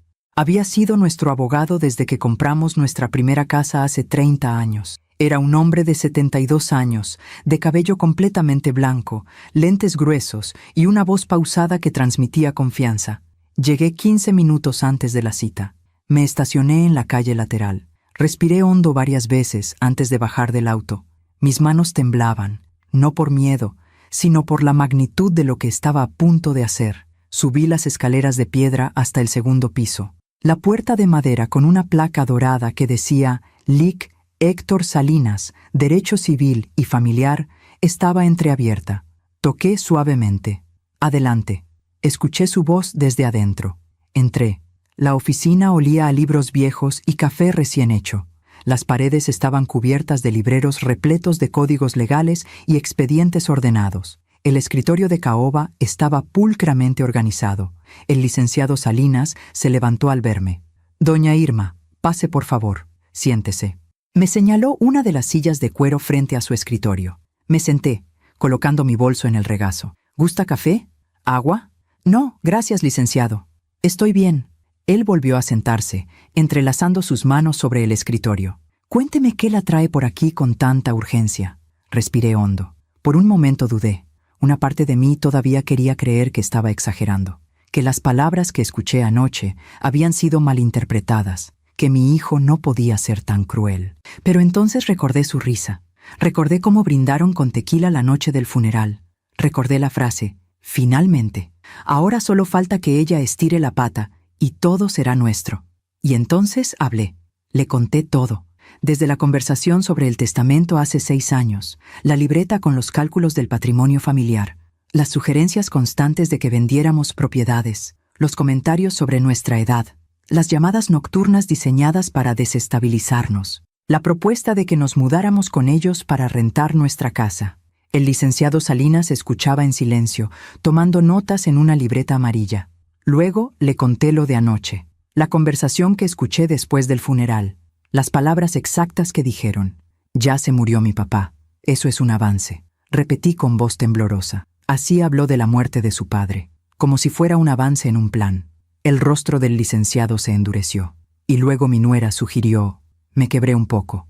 Sugirió que buscaran maneras de acelerar las cosas, de estresarme hasta que me enferme naturalmente. Dios santo, murmuró el licenciado, quitándose los lentes para frotarse los ojos. Licenciado, yo sé lo que está pensando, que estoy siendo una madre amargada, que estoy exagerando, que el dolor me está haciendo ver cosas que no son, pero le juro por la memoria de Roberto que lo que le estoy diciendo es exactamente lo que escuché. El licenciado negó con la cabeza. Doña Irma, yo no pienso nada de eso. Conozco a su familia desde hace 30 años. Sé el tipo de persona que usted es, y créame, en 45 años de ejercer esta profesión, he visto casos mucho peores. He visto hijos que envenenan a sus padres, hijos que falsifican testamentos, hijos que internan a sus padres en asilos deplorables para quedarse con sus propiedades. Lo que me cuenta no me sorprende, por desgracia, solo me entristece profundamente. Sus palabras me dieron validación. No estaba loca, no estaba exagerando. ¿Qué puedo hacer?, pregunté. Legalmente, ¿qué opciones tengo? El licenciado abrió un cajón de su escritorio. Sacó una carpeta gruesa con nuestros nombres escritos en la portada. Roberto Mendoza y Irma Cuautle. Testamento y documentos patrimoniales. Déjeme revisar el testamento actual, dijo abriendo la carpeta. Pasó varias páginas, leyendo en silencio. Yo esperaba, con el corazón latiendo fuerte. Bien, dijo finalmente. Aquí está. El testamento que firmaron hace 8 años establece lo siguiente. En caso de fallecimiento de don Roberto, todo el patrimonio pasa a usted como cónyuge supérstite. Esto incluye las propiedades, el negocio, las cuentas bancarias, el seguro de vida. Todo queda a su nombre. ¿Y Caleb? Caleb está nombrado como heredero secundario. Es decir, solo heredaría en caso de que usted fallezca sin haber modificado el testamento. Y también está nombrado como albacea, lo que significa que él sería quien ejecutaría los términos del testamento después de su muerte. ¿Qué significa eso exactamente? Significa que él tendría acceso a todas las cuentas, propiedades y documentos para poder distribuir la herencia según lo establecido en el testamento. Es una posición de mucho poder. Sentí un escalofrío. Licenciado, no quiero que mi hijo tenga ese poder. Después de lo que escuché, no confío en que vaya a respetar mis últimas voluntades. El licenciado asintió gravemente. Lo entiendo perfectamente, y tiene todo el derecho de modificar su testamento. Usted es la única propietaria ahora. Puede hacer lo que considere necesario. ¿Qué me recomienda? El licenciado se recargó en su silla, pensativo. Bueno, hay varias acciones que podemos tomar de inmediato. Primero, podemos modificar el testamento para remover a Caleb como albacea y nombrar a alguien más. ¿Tiene algún familiar o amigo de confianza que pudiera cumplir ese rol? Pensé rápidamente. Tenía una hermana menor, Patricia, que vivía en la Ciudad de México. Siempre habíamos sido cercanas. Ella era maestra jubilada, viuda también, sin hijos. Era una mujer honesta y confiable. Mi hermana Patricia, dije. Ella podría hacerlo. Perfecto. Entonces nombramos a su hermana como albacea. Segundo, podemos modificar el testamento para reducir la porción que heredaría Caleb o incluso desheredarlo completamente si así lo desea. ¿Puedo hacer eso? ¿Legalmente puedo desheredar a mi hijo? Sí, puede. En México, el testador tiene libertad testamentaria. Puede dejar su patrimonio a quien usted decida. Claro, Caleb podría impugnar el testamento alegando que no está en sus cabales o que hubo influencia indebida, pero si documentamos bien sus razones y usted está claramente en pleno uso de sus facultades mentales, será muy difícil que tenga éxito. ¿Qué otras cosas puedo hacer ahora mismo? El licenciado tomó su pluma y comenzó a escribir una lista. Tercero, necesitamos revisar todas las cuentas bancarias. ¿Caleb tiene acceso a alguna de ellas? Mi corazón se hundió. Sí. Hace 2 años, Roberto agregó a Caleb como cotitular de la cuenta principal del negocio. Dijo que era para facilitarle aprender a manejar las finanzas. El licenciado cerró los ojos brevemente, como si sintiera dolor. Eso es un problema. Como cotitular, Caleb tiene acceso completo a esa cuenta. Puede retirar dinero en cualquier momento. Dios mío, ¿cuánto hay en esa cuenta? Según los documentos que tengo aquí, la última vez que revisamos, había aproximadamente $45,000. Me llevé la mano a la boca. Licenciado, necesito bloquear esa cuenta de inmediato. Podemos hacerlo. Usted como viuda y heredera universal, tiene derecho a remover a Caleb como cotitular. Necesitará ir al banco con el acta de defunción de Roberto, el testamento y una identificación oficial. Yo puedo acompañarla si gusta, para asegurar que todo se haga correctamente. Sí, por favor. ¿Podemos ir hoy? Por supuesto. ¿Qué más necesita hacer? El carro, dije de repente. Caleb maneja uno de nuestros autos, un pick-up que está a mi nombre, pero que Roberto le prestó para transportar materiales del negocio. ¿Está a nombre de usted? Sí. Entonces usted puede reportarlo y pedir que sea devuelto, o simplemente cambiamos las cerraduras y lo recuperamos. Y el negocio, continué, el negocio de materiales de construcción. Roberto le había dado acceso a Caleb, tiene llaves de la bodega, conoce a los proveedores, maneja algunas cuentas con clientes. El licenciado frunció el ceño. ¿El negocio está a nombre de quién? A nombre de Roberto. Supongo que ahora pasó a mi nombre con su muerte. Correcto. Usted es la dueña legal ahora. Puede revocar el acceso de Caleb cuando guste. Mi recomendación es que cambie las cerraduras de la bodega, que notifique a los proveedores y clientes que solo usted está autorizada para hacer transacciones, y que revise muy bien el inventario para asegurar que no haya faltantes. Mi cabeza daba vueltas. Eran tantas cosas, tantos frentes que proteger. ¿Y la casa? ¿Caleb tiene llaves de mi casa? Sí, imagino que sí. ¿Le preocupa que entre sin su permiso? Después de lo que escuché, ya no sé de qué es capaz. Entonces cambie las cerraduras de su casa también. Es su propiedad. Usted decide quién tiene acceso. Saqué una libreta de mi bolso y comencé a anotar todo. Lista de acciones inmediatas. Modificar testamento. Remover a Caleb como albacea. Nombrar a Patricia como albacea. Remover a Caleb como cotitular de cuenta bancaria. Recuperar el pick-up. Cambiar cerraduras del negocio. Cambiar cerraduras de la casa. Notificar a proveedores, clientes sobre cambios. Revisar inventario del negocio. Licenciado, dije, levantando la vista. Quiero hacer todo esto hoy mismo. Todo lo que sea posible. Entiendo su urgencia, doña Irma, y estoy de acuerdo. Mientras más rápido actuemos, mejor protegida estará. Déjeme hacer algunas llamadas. Primero voy a contactar al banco para agendar una cita de emergencia. Luego redacto las modificaciones al testamento para que las firme. Y le doy los contactos de un cerrajero de confianza que puede ir hoy mismo a cambiar las cerraduras. Gracias, licenciado. No sabe cuánto se lo agradezco. Él me miró con ojos amables pero serios. Doña Irma, lo que está haciendo requiere mucho valor. Sé que es su hijo. Sé que esto le duele, pero tiene que protegerse.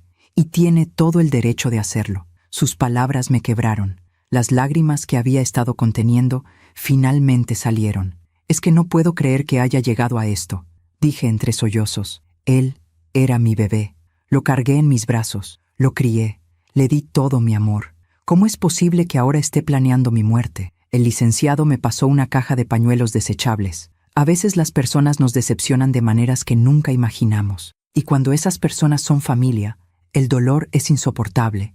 Pero usted no causó esto, doña Irma. Las decisiones de Caleb son responsabilidad de Caleb. No de usted. Me sequé las lágrimas. Respiré hondo. No tenía tiempo para hundirme en la tristeza. Tenía que ser fuerte. Está bien, dije.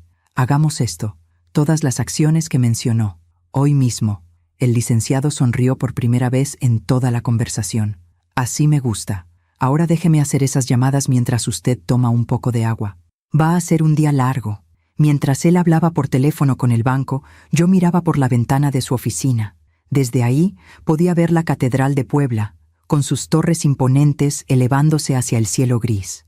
Recordé todas las veces que Roberto y yo caminamos por ese zócalo, todas las veces que nos sentamos en una banca a tomar un helado y ver la vida pasar. Mi amor, susurré hacia la catedral como si Roberto pudiera escucharme desde algún lugar.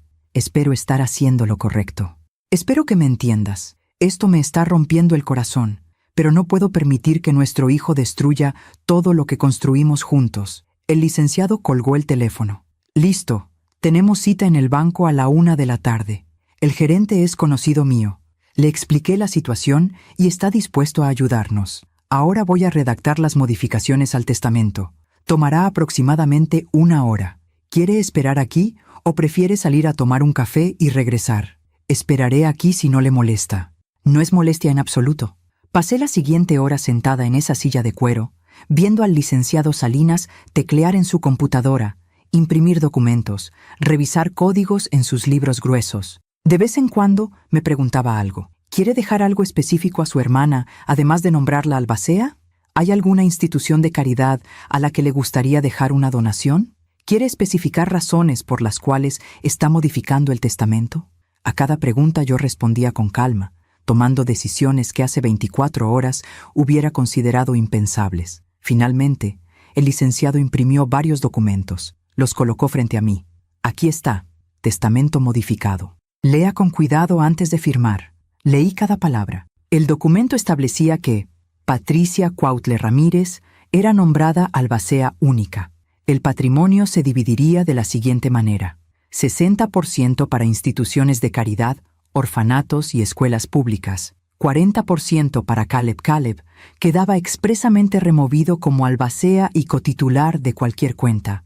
Se establecía que estas modificaciones se hacían en pleno uso de facultades mentales y sin ninguna influencia indebida. ¿Por qué no lo desheredó completamente?, pregunté. Porque si lo desheredamos al 100%, es más fácil que impugne el testamento alegando que usted no estaba en sus cabales. Si le deja algo, aunque sea menos de lo que él esperaba, es más difícil argumentar eso. Además, agregó con una sonrisa triste, usted todavía es su madre. Y las madres, incluso cuando están decepcionadas, no pueden evitar dejar algo. Tenía razón. A pesar de todo, una parte de mí todavía esperaba que Caleb se arrepintiera algún día, que entendiera lo que había hecho, que volviera a ser el niño bueno que yo creía conocer. Firmé el testamento. El licenciado lo firmó como testigo. Su secretaria entró para firmar como segundo testigo. Listo, dijo el licenciado. Este testamento tiene validez legal desde este momento. Ahora vamos al banco. El resto del día fue un torbellino. En el banco, con el acta de defunción de Roberto y el testamento, removí a Caleb como cotitular. El gerente fue muy comprensivo. No hizo preguntas incómodas. Simplemente procesó los documentos. ¿Cuánto hay en la cuenta ahora?, pregunté con el corazón en la garganta. El gerente revisó su computadora. $41,800. Respiré aliviada. Caleb no había retirado nada todavía. Pero solo era cuestión de tiempo. Quiero bloquear cualquier movimiento de esta cuenta, dije. Solo yo puedo autorizar retiros o transferencias. Por supuesto, señora Mendoza. Queda establecido así. Luego fuimos a la otra cuenta, la de ahorros personal que Roberto y yo teníamos. Esa solo estaba a nombre de nosotros dos. Ahora quedaba solo a mi nombre. Cuando salimos del banco eran las 3 de la tarde. El licenciado me acompañó a comer algo ligero a un restaurante cercano. Yo apenas podía tragar, pero él insistió. Necesita mantener sus fuerzas, doña Irma. Lo que viene no será fácil. ¿Qué viene?, pregunté. La reacción de Caleb. Cuando intente acceder a la cuenta y se dé cuenta de que ya no puede. Cuando intente entrar al negocio y las cerraduras estén cambiadas, va a enfurecerse y probablemente va a venir a buscarla. Un escalofrío recorrió mi espalda. ¿Cree que pueda ponerse violento? No lo sé. No lo conozco tan bien, pero por precaución le recomiendo que en los próximos días no esté sola en casa. ¿Puede quedarse con alguien? Pensé en mi hermana Patricia. Hacía tiempo que no la veía. Puedo llamar a mi hermana. Pedirle que venga unos días. Sería buena idea. Mientras tanto, esta tarde debería cambiar las cerraduras. Yo puedo esperar con usted si gusta, hasta que el cerrajero termine. Se lo agradecería mucho, licenciado. Pasamos el resto de la tarde así. El cerrajero llegó a mi casa a las 5. Cambió las 3 cerraduras, la de la entrada principal, la de la puerta trasera y la del portón del garaje. Me dio 3 juegos nuevos de llaves, uno para mí, uno para Patricia, uno de repuesto que guardé en un lugar secreto. Cuando el cerrajero se fue, el licenciado me dio los últimos consejos antes de irse. Mañana vaya al negocio temprano, cambie esas cerraduras también. Y si encuentra a Caleb ahí, no entre en discusiones. Solo dígale que necesita hablar las cosas en privado y que por ahora él no puede estar en la bodega. Si se pone agresivo, llame a la policía. ¿A la policía?, pregunté horrorizada. ¿Realmente cree que pueda llegar a eso? Espero que no, pero es mejor estar preparada. Cuando finalmente me quedé sola en la casa, con las cerraduras nuevas y el testamento modificado guardado en mi bolso, me senté en la sala. La misma sala donde hace 2 noches escuché a mi hijo brindar por mi muerte. Todo estaba hecho. Las acciones legales estaban tomadas. Ahora solo faltaba enfrentarlo. Y sabía que ese momento llegaría pronto, muy pronto. Esa noche llamé a mi hermana Patricia. Eran las 9 de la noche cuando marqué su número. Ella contestó al segundo tono. «¿Irma?» Su voz sonaba preocupada. «Hermana, cuánto lo siento. Quise ir al funeral, pero tenía una cita médica que no pude cancelar. ¿Cómo estás? Necesito que vengas», le dije sin rodeos. «Necesito que vengas mañana mismo si es posible». Hubo un silencio. ¿Pasó algo más? ¿Estás bien? No puedo explicarte por teléfono, pero te necesito aquí, Patricia. Por favor. Mi hermana no hizo más preguntas. Eso es lo que siempre me gustó de ella. Sabía cuándo presionar y cuándo simplemente actuar. Salgo mañana en el primer autobús. Deben ser como 4 horas de camino. Llego alrededor de las 11 de la mañana. «Gracias», susurré. «No sabes cuánto te lo agradezco. Somos hermanas, Irma. Para eso estamos». Colgué sintiéndome un poco menos sola. Patricia llegaría mañana. El licenciado Salinas me había dado su número personal por si necesitaba algo urgente. Las cerraduras estaban cambiadas. El testamento estaba modificado. Las cuentas estaban bloqueadas. Ahora solo faltaba esperar la tormenta. Y llegó más rápido de lo que esperaba. El domingo por la mañana, alrededor de las 7, estaba en la cocina preparando café cuando escuché que alguien intentaba abrir la puerta principal. Escuché cómo metían una llave, cómo la giraban, cómo no funcionaba. Lo intentaron 2 veces más. Luego golpes, fuertes. «¡Mamá! ¡Abre la puerta!» Era la voz de Caleb. Mi corazón comenzó a latir con fuerza. Respiré hondo. Me acerqué a la puerta, pero no la abrí. «¿Qué necesitas, Caleb?», pregunté desde adentro. «¿Por qué no abre mi llave? ¿Cambiaste las cerraduras?» «Sí». «¿Por qué?». Su voz subió de tono. «Soy tu hijo. Tengo derecho a entrar a esta casa. Caleb, esta es mi casa. Y decido yo quién entra y quién no. Mamá, abre la maldita puerta». Nunca me había hablado así. Nunca me había gritado de esa manera. Sentí miedo, pero también rabia. «No voy a abrir. Si necesitas hablar conmigo, podemos hacerlo civilizadamente. En otro momento. Necesito hablar contigo ahora. Fui al banco ayer en la tarde y me dijeron que me quitaste de la cuenta. ¿Qué demonios está pasando?». Así que ya lo sabía. Había intentado acceder a la cuenta y descubrió que ya no podía. «Caleb, esa cuenta ahora es solo mía. Tu padre me la dejó a mí. Pero yo era cotitular. Mi papá me puso ahí porque confiaba en mí. Y yo te quité porque ya no confío en ti». Silencio. Un silencio pesado. Luego, su voz cambió. Se volvió más calculadora, más fría. «Mamá, ¿qué te pasa? ¿Alguien te está metiendo ideas raras en la cabeza? Sé que estás en duelo. Sé que no estás pensando claramente. Pero necesitas entender que yo solo quiero ayudarte. No necesito tu ayuda, Caleb». «Claro que sí. Estás mayor. Acabas de perder a papá. No puedes manejar todo esto sola. Las propiedades, el negocio, las finanzas. Vas a cometer errores. Vas a perder dinero. Déjame ayudarte». «Caleb, escuché lo que dijiste el viernes en la noche». Otro silencio. Más largo, más tenso. «¿Qué cosa?», preguntó con voz cautelosa. «Los escuché a ti y a Elliot cuando regresamos del funeral. Pensaron que estaba dormida, pero escuché todo. Escuché cómo brindaron porque tu padre murió. Escuché cómo dijeron que ahora solo faltaba que yo estirara la pata para que todo fuera de ustedes. Escuché cómo planeaban estresarme hasta que me enfermara naturalmente. Silencio absoluto. Ni siquiera respiraba del otro lado de la puerta. Mamá, eso fue, tartamudeó. ¿Fue qué, Caleb? ¿Fue una broma? ¿Fue el tequila? ¿Fue que yo malinterpreté? Estábamos desahogándonos. Había sido un día muy difícil. Enterramos a papá. Estábamos estresados. Estaban celebrando. Lo interrumpí con voz firme. No estaban de duelo. Estaban felices. Felices porque su plan está avanzando. No hay ningún plan, gritó. Estás loca. El dolor te está volviendo paranoica. No estoy loca, Caleb. Y no estoy paranoica. Sé exactamente lo que eres. Y me he protegido de ti. ¿Protegido? ¿De tu propio hijo? Mamá, escúchate. Estás diciendo locuras. Ya no eres mi hijo, dije, y sentí como esas palabras me rasgaban el alma. Mi hijo murió hace mucho tiempo. No sé quién eres tú, pero no eres el niño que crié.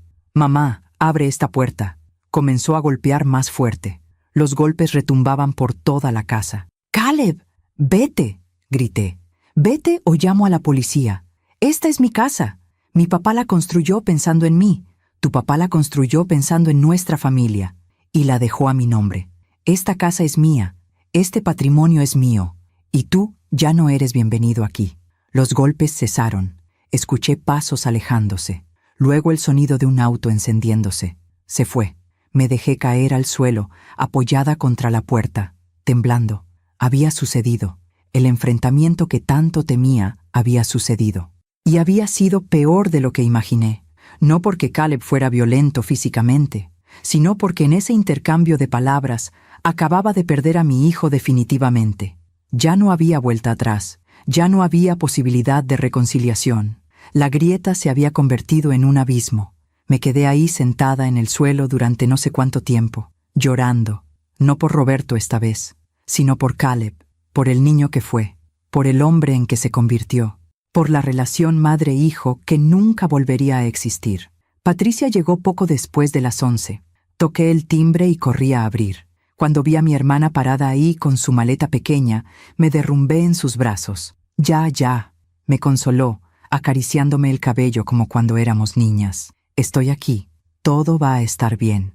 Entramos a la casa. Le preparé café y le conté todo, absolutamente todo, desde las primeras señales hace 6 años hasta el enfrentamiento de esta mañana. Patricia me escuchó en silencio, con el rostro cada vez más serio. Dios mío, Irma, no puedo creer que Caleb sea capaz de eso. Yo tampoco podía creerlo, por eso me tardé tanto en actuar. Hiciste bien en protegerte. ¿Ya cambiaste las cerraduras del negocio? No, iba a ir mañana temprano. Vamos hoy, ahora mismo. Si Caleb ya sabe que cambiaste las cerraduras de la casa y que lo quitaste de la cuenta, es probable que vaya al negocio a ver qué puede llevarse. Tenía razón. No podíamos esperar. Llamamos a otro cerrajero. Este dijo que podía atendernos en 1 hora. Patricia y yo nos subimos a mi auto y manejamos hasta la bodega donde estaba el negocio de materiales de construcción. Era un local grande en una zona industrial. Roberto lo había rentado hace 15 años. Eventualmente el dueño se lo vendió hace 8 años, así que ahora el local era propiedad nuestra también.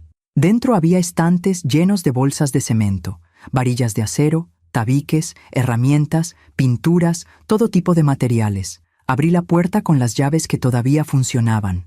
Entramos, encendí las luces, todo parecía en orden. Hice un recorrido rápido revisando los estantes principales. No noté nada extraño a simple vista, pero Patricia encontró algo en la pequeña oficina al fondo de la bodega. «Irma, ven a ver esto», me llamó. En el escritorio de la oficina había una computadora encendida. En la pantalla había una hoja de cálculo abierta. Fechas, cantidades, nombres, pero no eran las transacciones del negocio, eran retiros. 15 de septiembre, 1,200, efectivo, concepto. Materiales, sin factura. 22 de septiembre, $800, efectivo. Concepto, gasolina, sin factura. 3 de octubre, $2,500, transferencia. Concepto, pago proveedor, sin comprobante. La lista continuaba, página tras página de retiros. Todos sin documentación. Todos marcados como sin factura o sin comprobante. Saqué mi calculadora del bolso. Sumé todas las cantidades. $17,400. Caleb había estado robando del negocio durante meses. Pequeñas cantidades aquí y allá que Roberto, ocupado con su salud deteriorándose, probablemente no notó. O tal vez sí notó, pero decidió no confrontarlo, dándole el beneficio de la duda a su hijo. Ese malnacido, susurró Patricia, no solo está esperando que mueras, también te está robando mientras espera. Sentí náuseas. Imprimí la hoja de cálculo como evidencia. La guardé en mi bolso. Apagué la computadora. El cerrajero llegó media hora después. Cambió las 2 cerraduras, la de la puerta principal y la de la oficina interior. Me entregó los juegos nuevos de llaves. ¿Quiere que instale alguna alarma o cámara?, preguntó el cerrajero. No lo había pensado, pero era buena idea. ¿Puede instalar cámaras de seguridad? No directamente, pero conozco a alguien que sí. Puedo pasarle el contacto. Por favor. Me dio el número. Llamé de inmediato. La persona al otro lado dijo que podía venir mañana lunes en la mañana para instalar un sistema de cámaras. No era barato, pero en ese momento el dinero era lo de menos. Patricia y yo regresamos a casa alrededor de las 5 de la tarde. Preparé algo de cenar. Ninguna de las dos tenía mucho apetito, pero Patricia insistió en que comiéramos, aunque fuera un poco. Mientras cenábamos, mi teléfono sonó. Era un número que no reconocía. «Bueno, doña Irma, habla el oficial Ramírez de la Policía Municipal». Se me heló la sangre. «¿Sí? Recibimos una denuncia hace unas horas. Un joven llamado Caleb Mendoza dice que usted lo ha expulsado ilegalmente de su casa familiar y que le ha negado acceso a cuentas bancarias y propiedades que legalmente le pertenecen». Cerré los ojos. Por supuesto, Caleb había ido a la policía. «Oficial, yo soy la dueña legal de esa casa y de esas cuentas. Tengo todos los documentos que lo prueban. ¿Podría presentarse mañana a la estación para aclarar la situación?» «Por supuesto. ¿A qué hora? ¿Le viene bien a las 10 de la mañana?» «Ahí estaré». Colgué. Le expliqué a Patricia. «Voy contigo», dijo ella sin dudarlo. «No, tú quédate aquí. Necesito que alguien esté en la casa por si Caleb intenta entrar de nuevo». «Irma, no quiero que vayas sola. Voy a llamar al licenciado Salinas. Él me acompañará». Patricia asintió, aunque no se veía convencida. Llamé al licenciado. Le expliqué lo de la denuncia de Caleb. «No se preocupe, doña Irma. Esto es común en casos de disputas familiares. Caleb está intentando usar a las autoridades para presionarla, pero nosotros tenemos todos los documentos en orden. Voy a acompañarla mañana. Pasaré por usted a las 9:30». Esa noche apenas dormí. Patricia durmió en el cuarto de visitas. Yo me quedé en mi habitación, mirando el techo, pensando en cómo mi vida se había convertido en esto, en conflictos legales, en cerraduras cambiadas, en denuncias policiales. Hace una semana yo tenía un esposo, tenía un hijo, tenía una familia. Ahora tenía una casa vacía, un corazón roto y una batalla legal que apenas comenzaba. El lunes por la mañana, el licenciado Salinas llegó puntual. Patricia me abrazó antes de que saliera. «Ten cuidado», me dijo. «Y no dejes que te intimiden». «No lo haré». El licenciado y yo llegamos a la estación de policía a las 10 en punto. Nos recibió el oficial Ramírez, un hombre de unos 40 años con uniforme impecable. «Doña Irma, gracias por venir. Por favor, pasen a mi oficina». Entramos a una sala pequeña con un escritorio metálico y 3 sillas. El oficial se sentó detrás del escritorio. Nosotros enfrente. «Bien, déjeme explicarle la situación. Su hijo Caleb presentó una denuncia alegando que usted lo ha expulsado de su casa familiar, que le ha cambiado las cerraduras sin previo aviso y que le ha negado acceso a cuentas bancarias de las cuales él era cotitular. También alega que le ha prohibido entrar al negocio familiar donde él trabajaba con su padre. Dice que esto es un abuso de autoridad, aprovechándose de que su esposo acaba de fallecer y que usted está manipulando la situación».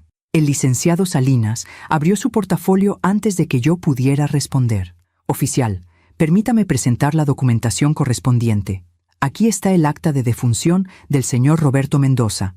Aquí está el testamento debidamente registrado que establece que la señora Irma Cuautle es la heredera universal de todos los bienes.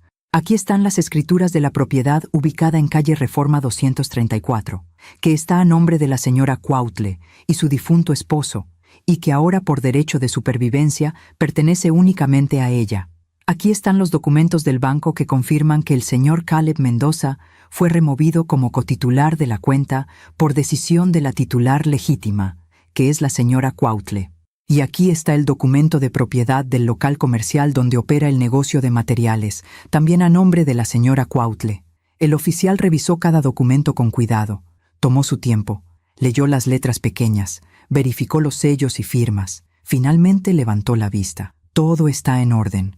La señora tiene completo derecho legal sobre todas estas propiedades y cuentas. Exacto, dijo el licenciado. El señor Caleb no tiene ninguna reclamación legal.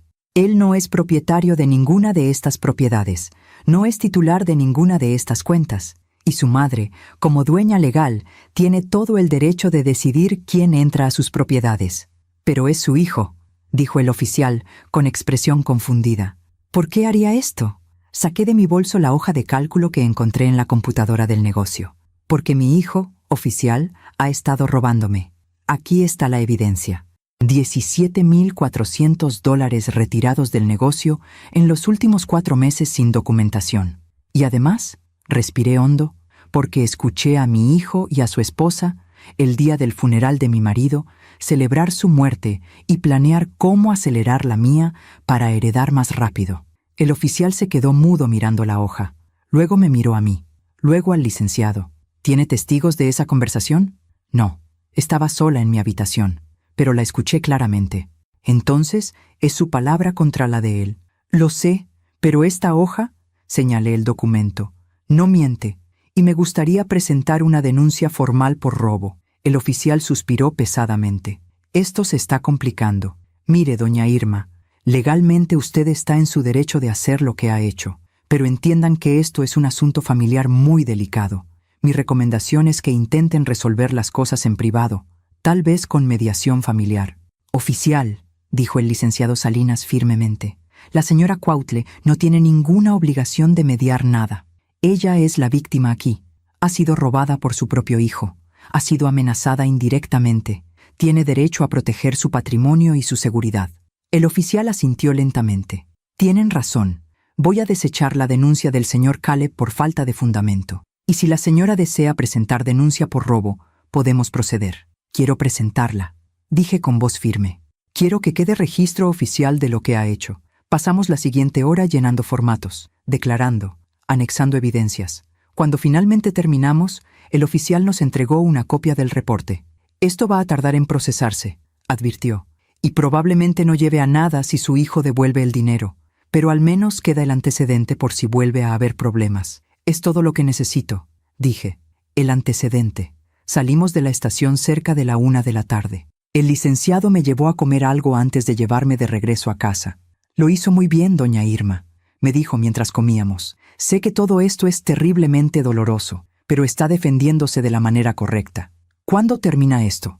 Pregunté con cansancio. ¿Cuándo puedo volver a vivir en paz? Cuando Caleb entienda que no va a ganar, respondió. Algunos hijos aceptan la situación rápido. Otros tardan años en soltar. No puedo prometerle cuándo terminará. Solo puedo prometerle que yo la apoyaré en todo el proceso. Cuando llegué a casa, Patricia estaba esperándome en la sala. ¿Cómo te fue?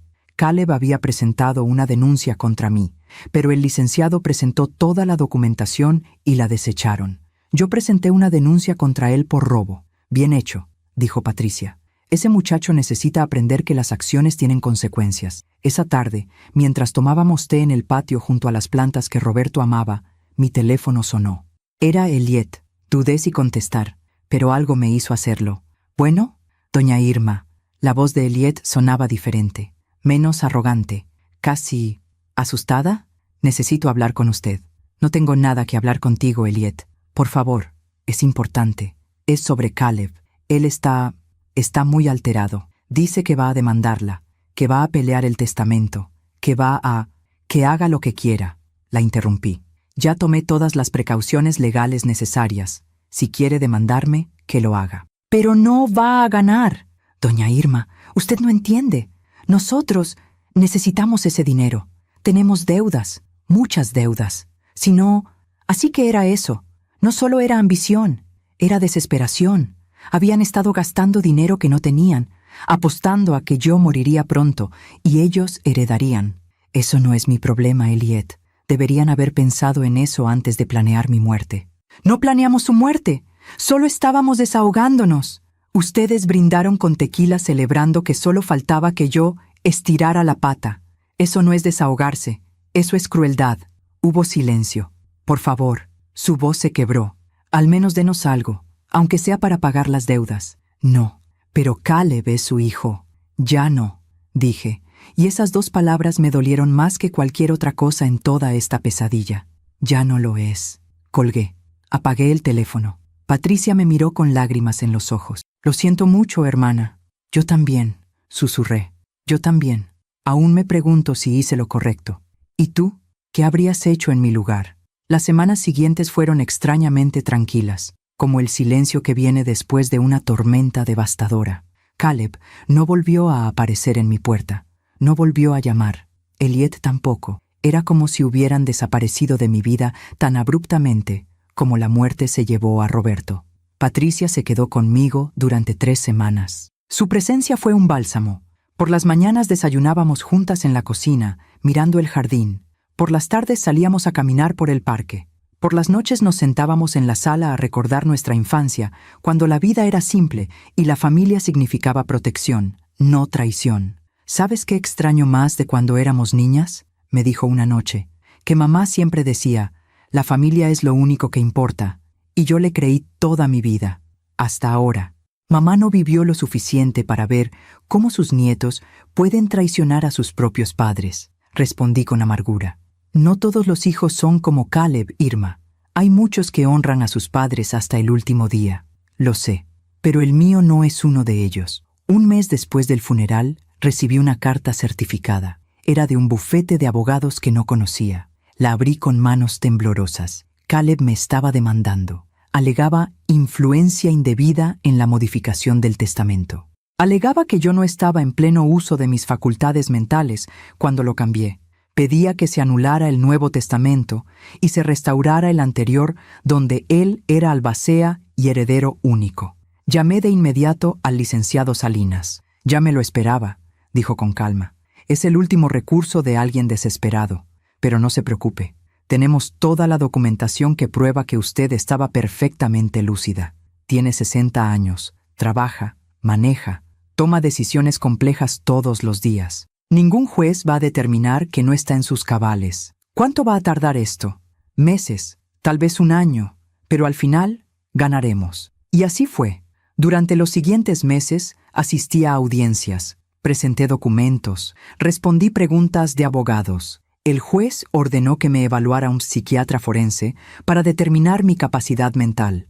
El doctor me hizo pruebas durante 2 horas. Al final dictaminó: la señora Cuautle muestra plena capacidad cognitiva, lucidez y autonomía en la toma de decisiones. Mientras tanto, yo tomé una decisión que cambiaría mi vida para siempre. Una tarde, 2 meses después del funeral, estaba en casa revisando papeles del negocio cuando encontré un documento que Roberto había guardado en su escritorio.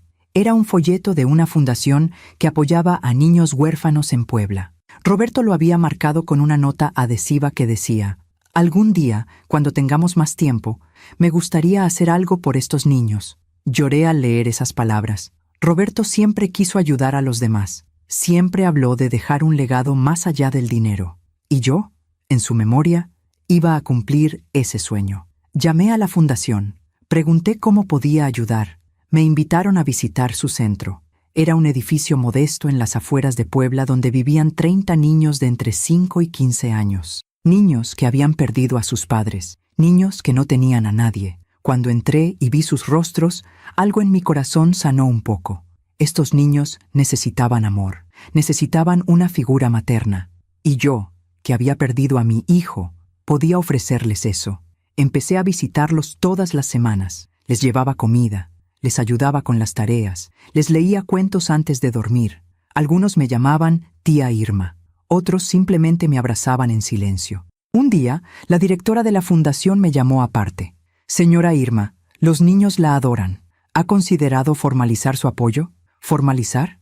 Ser madrina oficial de la fundación. Ayudarnos no solo con tiempo, sino también financieramente si puede.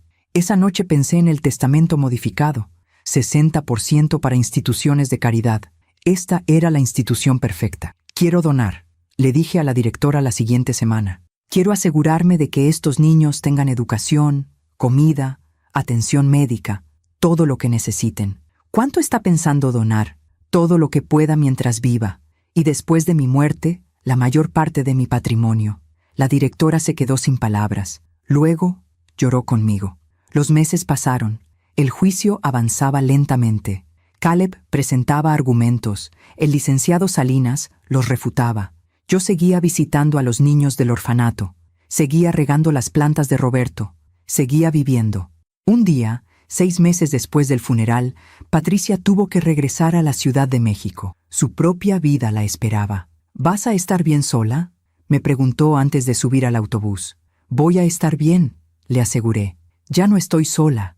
Tengo a los niños del orfanato. Tengo mi trabajo pendiente en el negocio. Tengo la memoria de Roberto guiándome. ¿Y Caleb? Caleb tomó sus decisiones. Yo tomé las mías. Ahora cada uno vive con las consecuencias. Patricia me abrazó fuerte. Eres más fuerte de lo que crees, hermana. Cuando se fue, regresé a mi casa. Entré a la habitación que había sido de Caleb cuando era niño. Todavía tenía algunos de sus juguetes viejos, una pelota de fútbol, un casco de juguete como el que usaba cuando visitaba las construcciones con Roberto, una fotografía de los 3 en el marco. Tomé la fotografía, los 3 sonriendo, una familia feliz que ya no existía. Perdóname, hijo, le susurré a la imagen del niño que fue. Perdóname por no poder salvarte del hombre en que te convertiste. Guardé la fotografía en una caja, cerré la puerta de ese cuarto y decidí que era hora de seguir adelante. No con resentimiento, no con odio, sino con la paz que viene de saber que hice lo correcto, que me defendí cuando nadie más lo haría, que protegí el legado de Roberto, que convertí el dolor en algo útil para niños que sí necesitaban amor. El juicio finalmente terminó 9 meses después del funeral. El juez dictaminó a mi favor. El testamento modificado era válido. Caleb perdió. No sentí alegría, solo alivio. Esa noche me senté en el patio bajo las estrellas. Las plantas de Roberto habían crecido hermosas bajo mi cuidado. El árbol de naranjas tenía frutos maduros. Corté uno. Lo pelé. Probé un gajo. Dulce. A pesar de todo, la vida todavía podía ser dulce. 2 años pasaron desde aquel funeral lluvioso de octubre.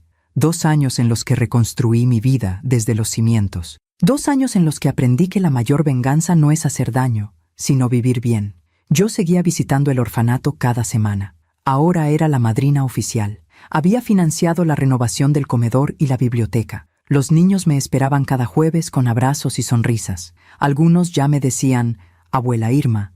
Ese título, que Caleb nunca me permitió usar con sus hijos que nunca tuvo, ahora lo llevaba con orgullo gracias a 30 niños que sí me querían. El negocio de materiales seguía funcionando. Contraté a un administrador de confianza recomendado por el licenciado Salinas. Los ingresos eran estables. Las propiedades rentadas seguían generando dinero cada mes. Yo vivía con lo necesario y guardaba el resto para el futuro de los niños. Roberto habría estado orgulloso. Un sábado por la tarde, mientras hacía compras en el supermercado, lo vi.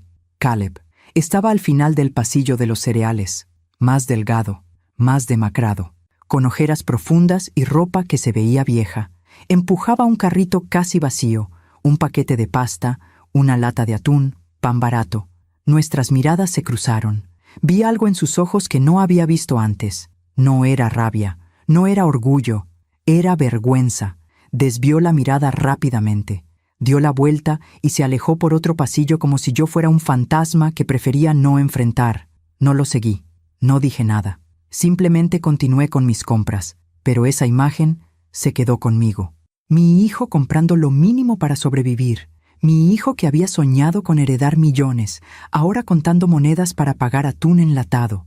2 semanas después, me encontré a una antigua vecina en el mercado, doña Carmen, que vivía 3 casas abajo de donde Caleb y Eliet rentaban su departamento. «Ay, doña Irma», me dijo con pena, «qué tristeza lo de su hijo». «¿Qué pasó?», pregunté, aunque parte de mí no quería saber. «Pues que Eliet lo dejó.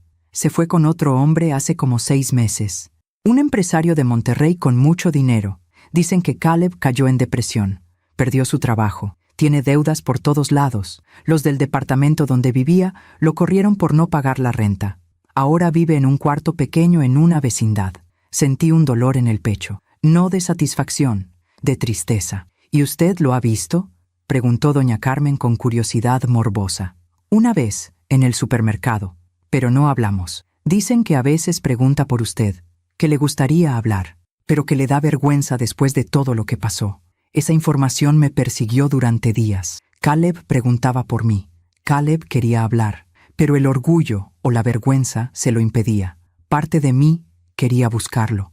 Parte de mí quería abrazarlo y decirle que todo estaría bien. Pero la parte más sabia, la parte que había aprendido a protegerse, sabía que no podía hacerlo, porque lo que Caleb necesitaba no era mi rescate, era aprender de sus propias consecuencias. Un mes después recibí una carta. No traía remitente, solo mi nombre escrito a mano en el sobre. La abrí con manos temblorosas. Era de Caleb. Mamá, no espero que leas esto. Probablemente deberías tirarlo sin abrirlo, pero necesito escribirlo aunque sea solo para mí mismo. No sé cómo empezar a disculparme. No hay palabras suficientes. No hay explicación que justifique lo que hice, lo que dije, cómo te traté. Eliet me dejó. Se fue con alguien que sí tiene dinero. Resulta que ella nunca me amó a mí. Solo amaba la idea del dinero que pensaba que íbamos a heredar. Cuando perdimos el juicio y quedó claro que no habría herencia rápida, me dejó sin mirar atrás. Perdí mi trabajo porque estaba tan obsesionado con pelear el testamento que descuidé todo lo demás. Las deudas que hicimos pensando que pronto tendríamos dinero me están ahogando. Vivo en un cuarto que cuesta $100 al mes y apenas tengo para comer. Pero ¿sabes qué es lo peor, mamá? No es la pobreza, no es la soledad. Es darme cuenta de que tenía todo y lo destruí con mis propias manos. Tenía un padre que me amaba, una madre que habría dado su vida por mí. Y los traicioné por dinero que ni siquiera era mío. Papá murió pensando que yo era un buen hijo. Al menos se fue sin saber la verdad. Pero tú sí la sabes, y tienes que vivir con el dolor de haber criado a un hijo que te pagó con crueldad. No te pido perdón, porque no lo merezco. No te pido ayuda, porque no la he ganado. Solo quería que supieras que entiendo lo que hice, y que si pudiera devolver el tiempo, daría todo por ser de nuevo el niño que te abrazaba y te decía que eras la mejor mamá del mundo. Lo siento, no es suficiente, pero es todo lo que tengo. Caleb. Leí la carta 3 veces. Lloré en cada lectura. Era lo que había esperado escuchar durante 2 años. Un reconocimiento, un arrepentimiento genuino, una disculpa. Pero también sabía que las palabras eran fáciles. Lo difícil era cambiar realmente. Guardé la carta en un cajón. No la tiré, pero tampoco la contesté, porque perdonar no significaba volver a confiar. Perdonar no significaba abrir de nuevo las puertas que él mismo cerró con su traición. Otro año pasó, 3 años desde la muerte de Roberto. Yo tenía 63 años, el cabello completamente blanco ahora, arrugas más profundas alrededor de los ojos, pero también una paz interior que nunca había tenido antes. Un día, el licenciado Salinas me llamó. Doña Irma, tengo noticias. Caleb está en el hospital. Se me detuvo el corazón. ¿Qué pasó? Una úlcera sangrante, por estrés y mala alimentación.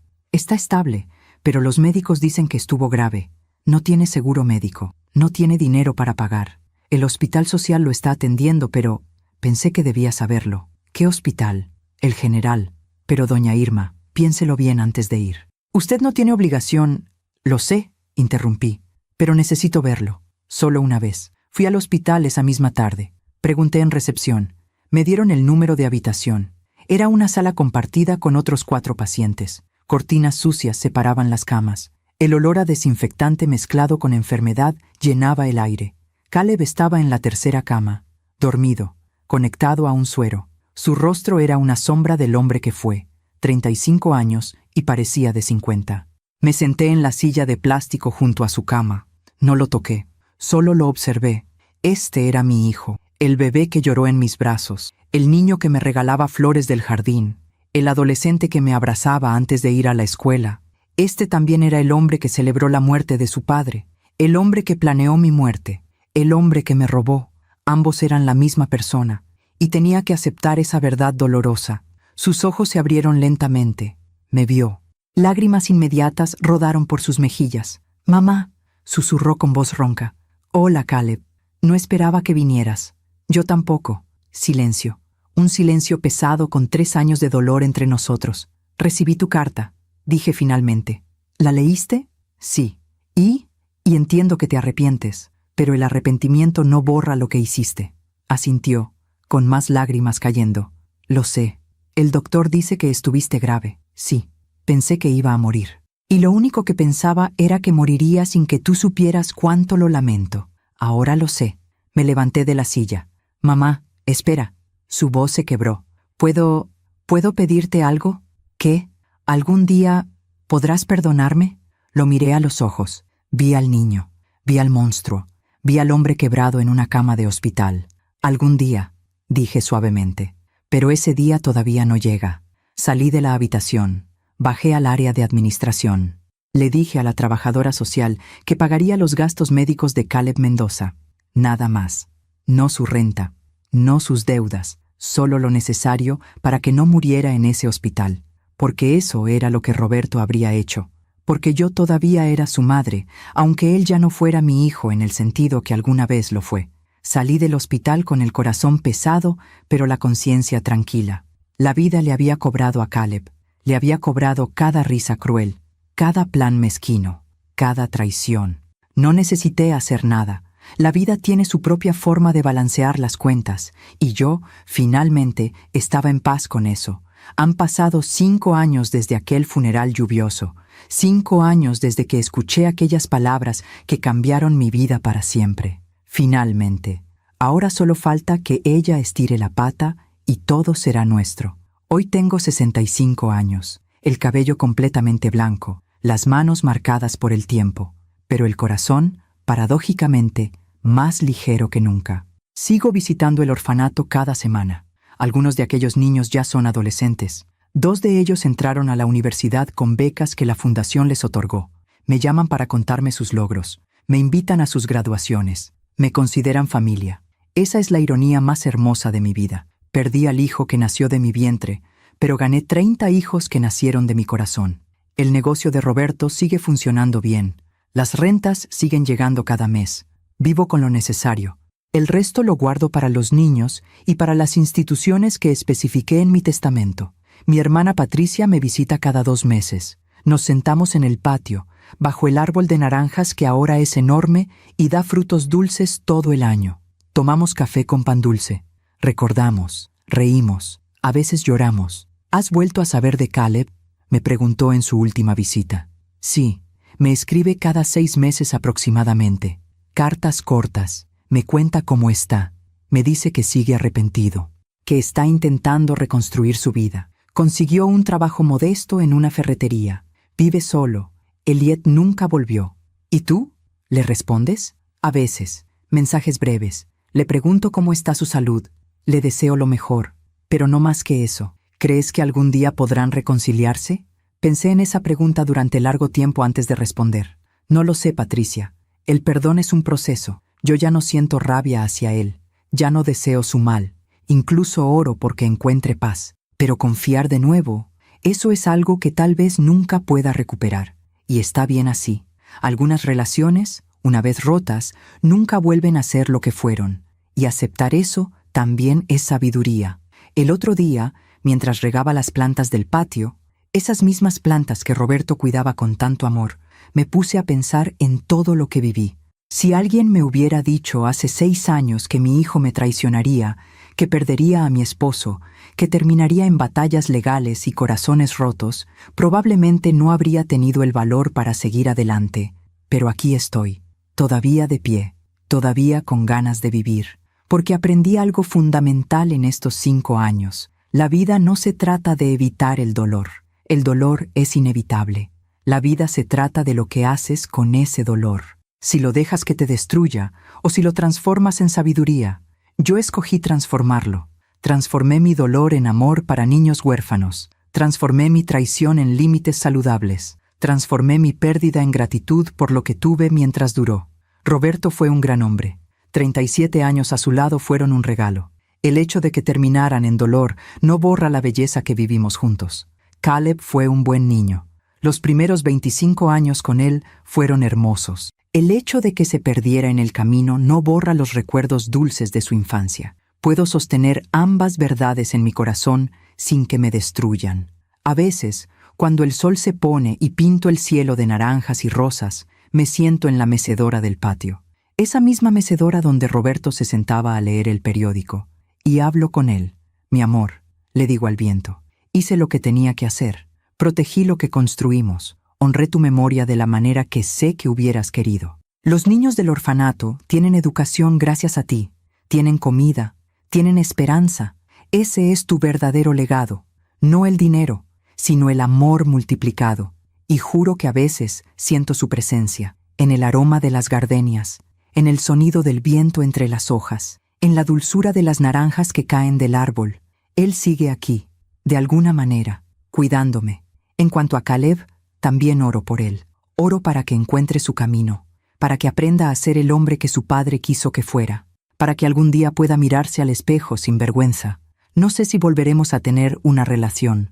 No sé si algún día podré abrazarlo de nuevo sin sentir ese nudo en el estómago, pero sé que le deseo lo mejor, y que si algún día él realmente cambia, no por interés sino por genuina transformación, tal vez podamos construir algo nuevo, no lo que teníamos. Eso se perdió para siempre, pero tal vez algo diferente, algo más honesto.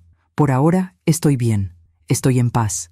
Tengo mi casa, mis plantas, mis niños del orfanato, mis recuerdos buenos de Roberto, mi hermana Patricia, el licenciado Salinas que se convirtió en un amigo. Tengo suficiente. Si mi historia ayuda a una sola mujer a abrir los ojos, habrá valido la pena. Si alguna madre escuchando esto reconoce las señales que yo ignoré durante años, habrá valido la pena. Si alguien aprende que está bien poner límites incluso con la familia, habrá valido la pena. Porque esa es la verdad que más me costó aprender.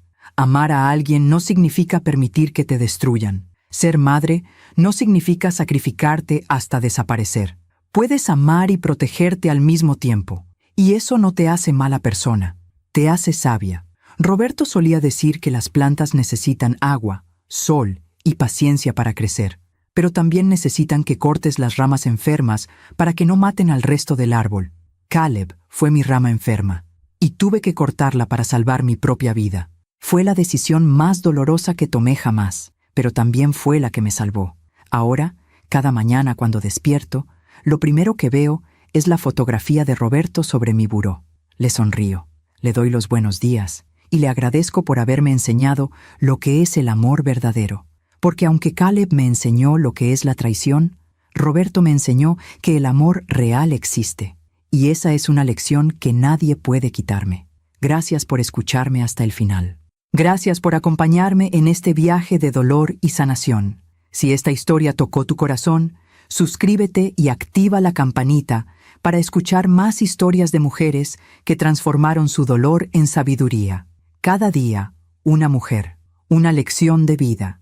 Comparte esta historia con alguien que amas. A veces, una historia así puede cambiar todo un día. Que Dios te bendiga. Y recuerda, nunca es tarde para protegerte. Nunca es tarde para elegirte a ti misma. Hasta la próxima.